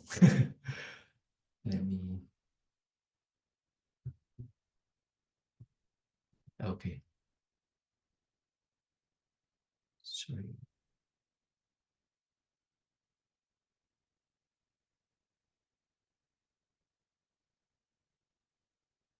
Okay. Yeah. Okay, cool. So I think everyone just pretty much see it as like a platform, where you do online networking, finding your first job, and yeah, Facebook for professionals. So it's really like a professional social media platform where you should be branding yourself. And of course, it's a professional platform. So, there are certain content that you shouldn't be sharing on LinkedIn, like things such as like maybe your first date with someone, right? Or like maybe you go out drinking with your friends. Yeah, that's probably not something for LinkedIn. But what you should be sharing on LinkedIn is more of like, things around like you attending a career event, you visiting a company, you completing your internship, or you meeting like a top leader at any organization. You just sharing that photo on LinkedIn, it will definitely help to build some professional credibility, but at the same time for you to connect with meaningful people. Let me just go back to sharing my screen.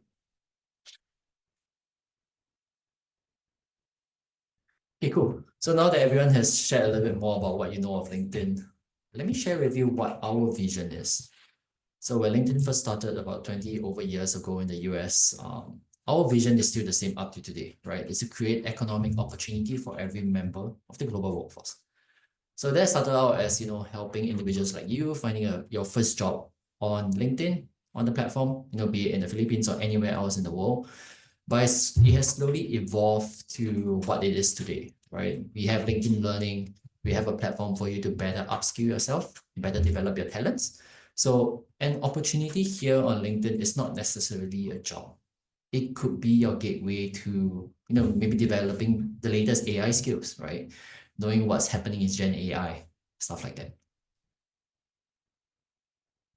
So why LinkedIn, right? Why you should be on LinkedIn and not, Instagram, TikTok, or Facebook, or anywhere else? So on LinkedIn, the purpose is really clear, right? Going back to what I mentioned earlier, is for you to connect to opportunity, right? For you to find your job, for you to follow the company that you have always dreamed of having a job at, for you to learn a valuable skill, right? For you to really better yourself as an individual professionally. So it's the world's largest AI-powered professional network. Our data actually fuels our integrated data talent approach. So just this year, LinkedIn has crossed the 1 billion members mark. So just 5 years ago, we are around 800 billion. So just in a short 5 years, we've actually grown 200 million members. So what does that look like in the Philippines? In the Philippines itself, we have 13 million members. And what we see every week is that there are 1 million active members logging onto LinkedIn, applying for jobs, keeping track of what their friends are doing, following companies and stuff like that. So again, on LinkedIn, we have 68 million companies, 41,000 skills, and 132,000 skills schools that you could find on LinkedIn itself. So diving straight into the financial services sector in the Philippines, right? This is what we see, right? Relative supply to demand index. We notice that the top three here are project management, business management, manufacturing operations. But we do see an increasing supply to demand index for tech skills, right? Technical support, development tools, data science, data storage technologies, commercial banking. So this could be areas that you might be thinking of, be it looking for an internship, looking for a job. or in the Philippines. So talents in the Philippines financial services industry actually using LinkedIn to find their next opportunity. In the past, of course, we recognize that job street is still there. There's Indeed.com, there's Facebook, there's many platforms. But just on LinkedIn itself, the job viewing activity has increased 22% year on year. And the members in this 22%, people who are open to new opportunities has increased more than 100%. So what this means to you, right? So as an individual, if you have a LinkedIn profile, the talent supply place has become so much more competitive. So how do you then stand out among your peers, right? It's a friendly competition, don't get me wrong, but this is also where you should be really branding yourself and setting yourself apart from, the person next to you. So your profile, your story, right? So there are a few steps and tips that I will be sharing, which you could, start doing today. Maybe just relook at your LinkedIn profile and see if there are certain things that you want to tweak, to maybe make your profile a little bit more attractive. So step one, adding a photo. So I just wanted to add here, before jumping into LinkedIn itself, let's say on Instagram, on Facebook, if one of your friends were to add you on those platforms, they were to follow you, they were to add you as a friend. If they do not have a photo, the first thing that comes to mind is this a real profile? Is this really my friend? Or is it like a spam account, right? So similarly on LinkedIn, adding a photo, it gets you up to 9 times more connection requests, gets you more profile views, and get you more messages received in your inbox. So all in all, by having a photo itself, it shows that you're a genuine individual, real, authentic individual on LinkedIn. But at the same time, it adds a little bit more credibility to who you are as a professional individual on LinkedIn. So again, a photo that you put up on LinkedIn itself could be different from that you put up on Facebook or Instagram. Step 2. So this is a function that we actually developed in the last 10 years, I believe. Because it's such a global platform, right? So there are many times where people of different cultures, different races, different language speaking capabilities, right? They connect on LinkedIn. So it's important for people to pronounce your name correctly. So if you want, you could actually add a pronunciation on through your LinkedIn mobile app. It's up to 10 seconds long. So feel free to record how you pronounce your name if you want people to really get it right from the start. So step 3, this is optional. Of course, this is something that is growing in terms of like demand and like what people are more aware of, like pronouns, right? So some people like to be identified as a certain pronoun. This is where you could actually show up as your authentic self on LinkedIn. So again, it's optional to add, but what we find on LinkedIn is that 72% of hiring managers believe that it's important to address people by the right pronouns because it shows respect, right? So if this is something important to you, feel free to add it on LinkedIn. So this is again a new feature that we have added on LinkedIn.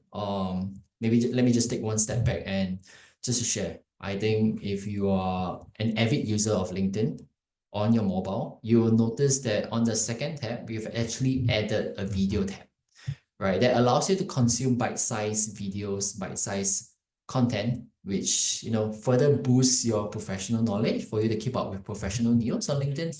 And it's similar to how you scroll your reels on Instagram, scrolling your TikTok videos. So this is something that we have introduced on LinkedIn. And by creating your profile video, this is one step more, right? You can actually create a 30-second video introducing yourself, providing an intro, sharing your own personal story, highlighting your goals. So think of it as an elevator pitch to really sell yourself and to stand out from the rest, right? You can also track viewer analytics. So for some of you, there's 500 plus of you out there. I'm quite sure some of you do produce your own content on TikTok, maybe.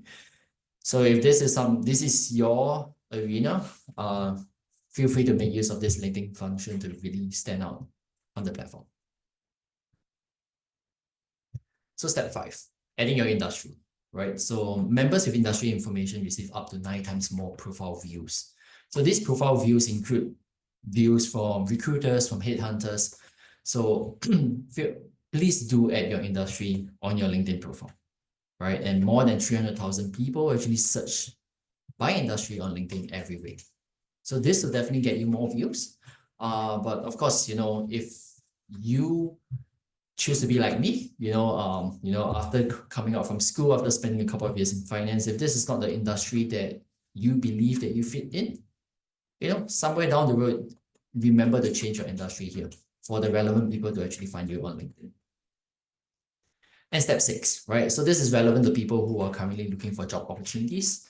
If you're looking for internships, please show you're open to work. I personally like to use the second tab, so sharing with recruiters only, because I'm a little bit shy, right? When I'm looking for a job, and especially if you're currently working somewhere, you do not want everyone else to know that you're open to work. But when you toggle this open to work on the back end, you can actually choose to keep it hidden from the public. And we find that 40% more, you'll be 40% more likely to be noticed by recruiters. And just a tip, right? Many of the customers that I work with, recruitment is always about efficiency, right? So on the back end, there's actually a feature for them to toggle looking at candidates who are open to work. So for people who show that they are open to work, you actually appeal a lot more to all the recruiters that I'm talking to. So please show that you're open to work if you're really looking for a job opportunity. And of course, drafting a compelling summary, right? This captivates people from the start to know who you are as a person. So please use it together with like the video profile. This kind of comes hand in hand with that. So feature content. So if you are a publisher of content, feel free to put it and highlight them on your profile itself. So again, step 9, detailing your internship and work experience. We noticed that, people with updated positions and employment history tend to receive more connection requests, more profile views, and more messages on LinkedIn.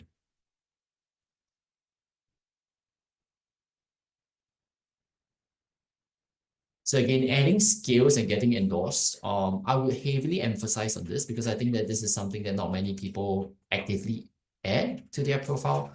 But let's say if you are trained in accounting, if you have completed like CFA level 1, right, or level 2, add these certifications and skills into LinkedIn itself. Because again, the tip that I'm going to share with you is that for most recruiters out there who are using LinkedIn to hire, they filter candidates by skills. They filter candidates by certifications. They filter candidates by your employment history. So all these things really get you more profile views. And all the more, let's say if you are looking to be an influencer or like a top leader on LinkedIn in future, you want to come up with compelling content and to drive followers. By adding skills, it actually adds to your credibility on LinkedIn.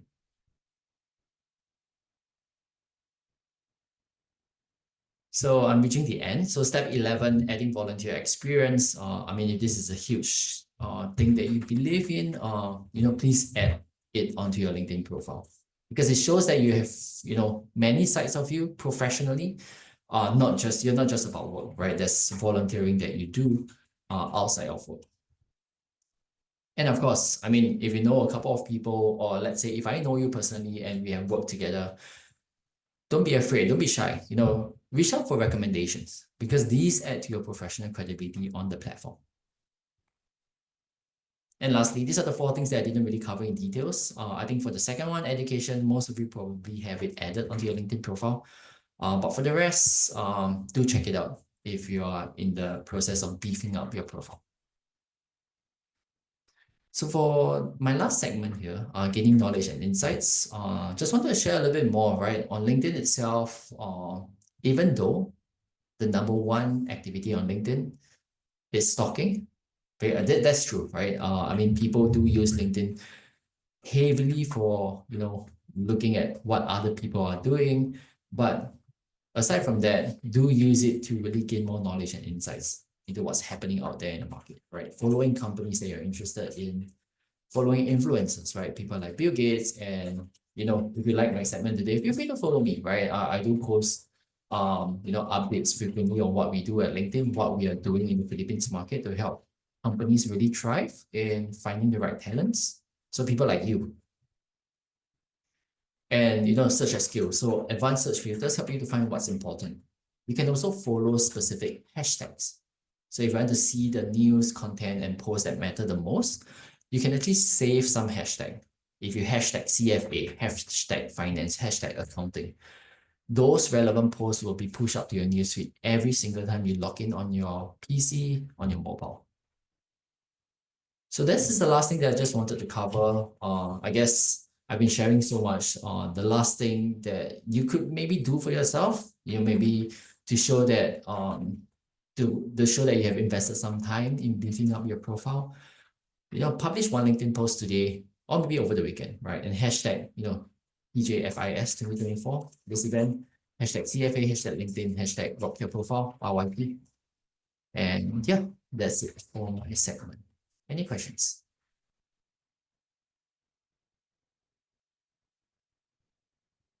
I just stopped sharing. All right. Thank you, Mr.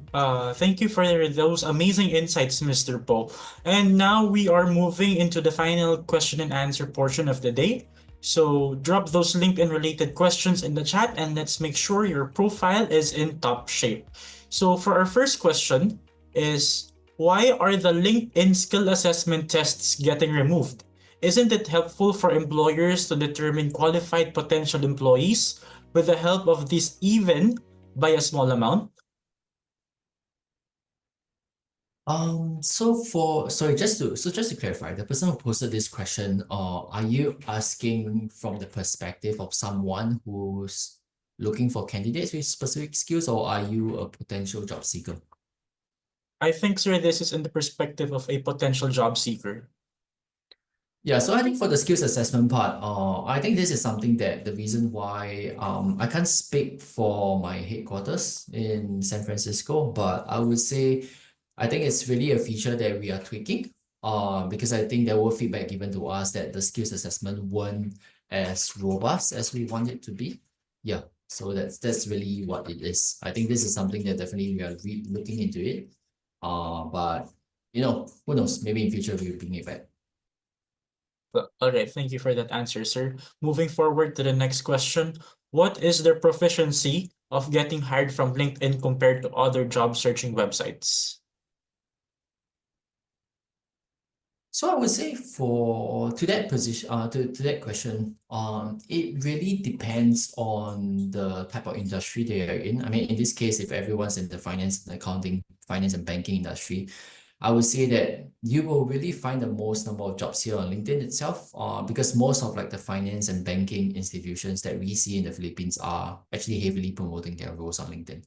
But assuming, let's say, if you are in the logistics of frontline, let's say, I don't know, if you're a nurse, let's say you're looking for a job on LinkedIn, it might not be the best place to be putting your CV. But again, my advice to you as a job seeker is that you should actually be looking for jobs on all platforms. I think LinkedIn itself, it's a place where you should build your professional network and build your professional brand, because this is where you can sell yourself professionally. But do not limit yourself just to finding jobs on LinkedIn. Hope that answers the question. Thank you for that, sir. Next question is, as a student, should I connect to more employers as soon as possible for possible employment? Yeah, definitely. I think that's a given. You should be doing that. I mean, number one, you should be hitting the follow button on the companies that you are keen in joining. Secondly, this is a personal tip. I mean, something that I like to do. So prior to LinkedIn, I was at a few companies, but every time when I'm looking for a job opportunity on LinkedIn, on top of just applying for the job through LinkedIn, I actually look for the recruiter who posted that job. So if you scroll through a job ad on LinkedIn, you will notice that you're able, for some ads, you're able to see who posted that job. I like to connect directly with that person and, just to maybe further sell myself. And if I'm able to find out who the hiring manager for that role is, and this is a role that I really want to go for, just be a little bit bold in reaching out, but reach out with intent, right? You don't just reach out and say that I want a job. Reach out saying why you think you are a good fit, why you should be given an opportunity to sell yourself, right, to them.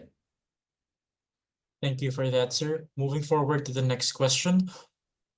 What should I not include in my LinkedIn profile? Okay, that's a tricky one. I would say definitely number one, you shouldn't be including inappropriate content.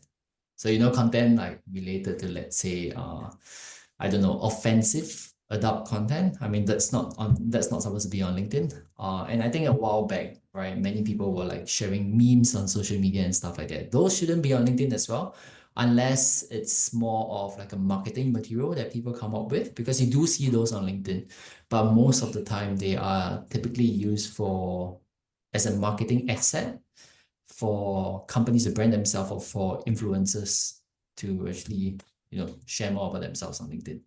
So I would say that's definitely the one, right? Inappropriate content. And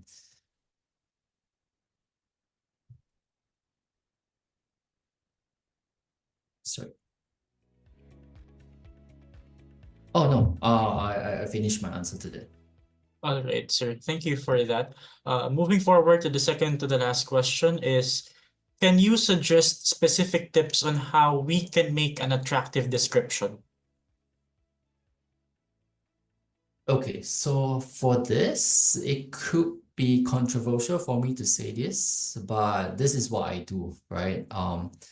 You can have I would say have a reflection of how you want people to perceive you on LinkedIn, but at the same time, if you are wondering how to craft a compelling summary of yourself, just use ChatGPT, right?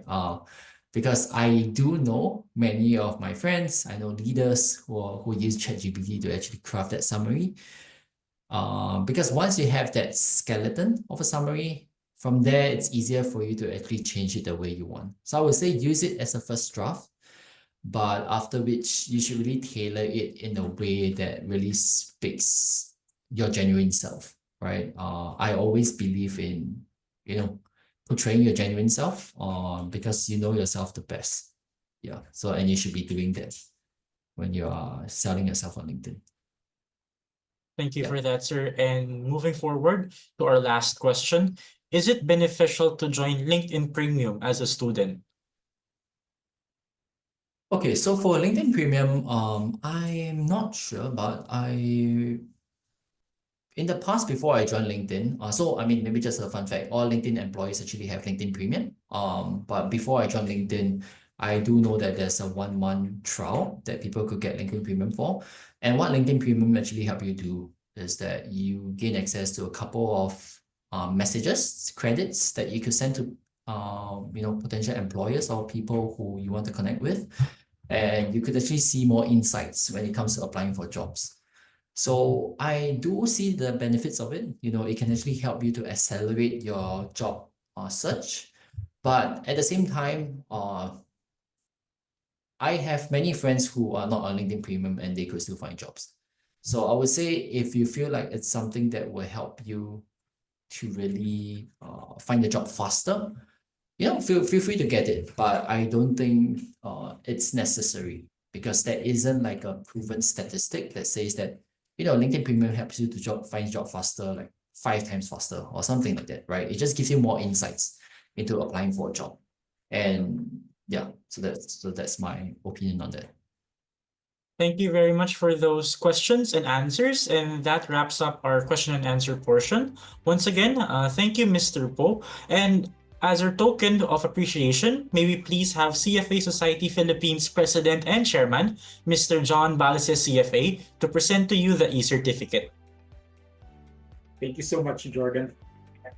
Insightful discussion. All right, so CFA Society Philippines presents the Certificate of Recognition to Mr. Jordan Po for his valuable contribution as a speaker in the topic of LinkedIn, Rock Your Profile, at the Philippine Junior Finance and Investment Summit 2024, Chart the Future, Unlocking Opportunities for Tomorrow, given this 27th day of September 2024. Thank you very much, Jordan. Thank you so much, Sean. Thank you, team. Please smile for a quick photo op.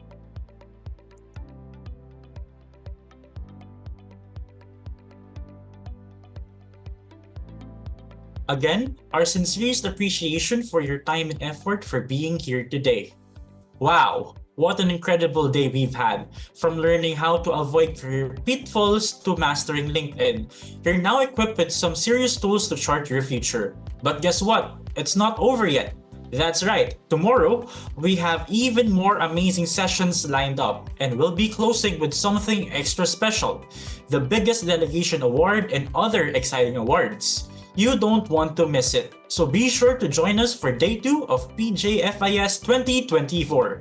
As we wrap up Day 1 of our event, I'd like to remind everyone to please take a moment to complete the survey available here in the Zoom webinar. Your feedback is incredibly valuable to us, and completing this survey is a requirement to receive your e-certificate. Again, we would like to take this opportunity to thank our event sponsors and partners. Our platinum sponsor, Security Bank Corporation. Our silver sponsor, FTI Consulting Philippines Incorporated. Our bronze sponsors, BDO Capital, Fund Managers Association of the Philippines Incorporated, and Shakey's. And our organization partners, Bureau of the Treasury, Financial Executives Institute of the Philippines, and Trust Officers Association of the Philippines. Once again, thank you all for joining today, and we can't wait to see you tomorrow for even more insights, awards, and opportunities. The future is yours. Let's unlock it together. See you tomorrow for the Day 2 of PJFIS 2024. Chart the future, unlocking opportunities for tomorrow.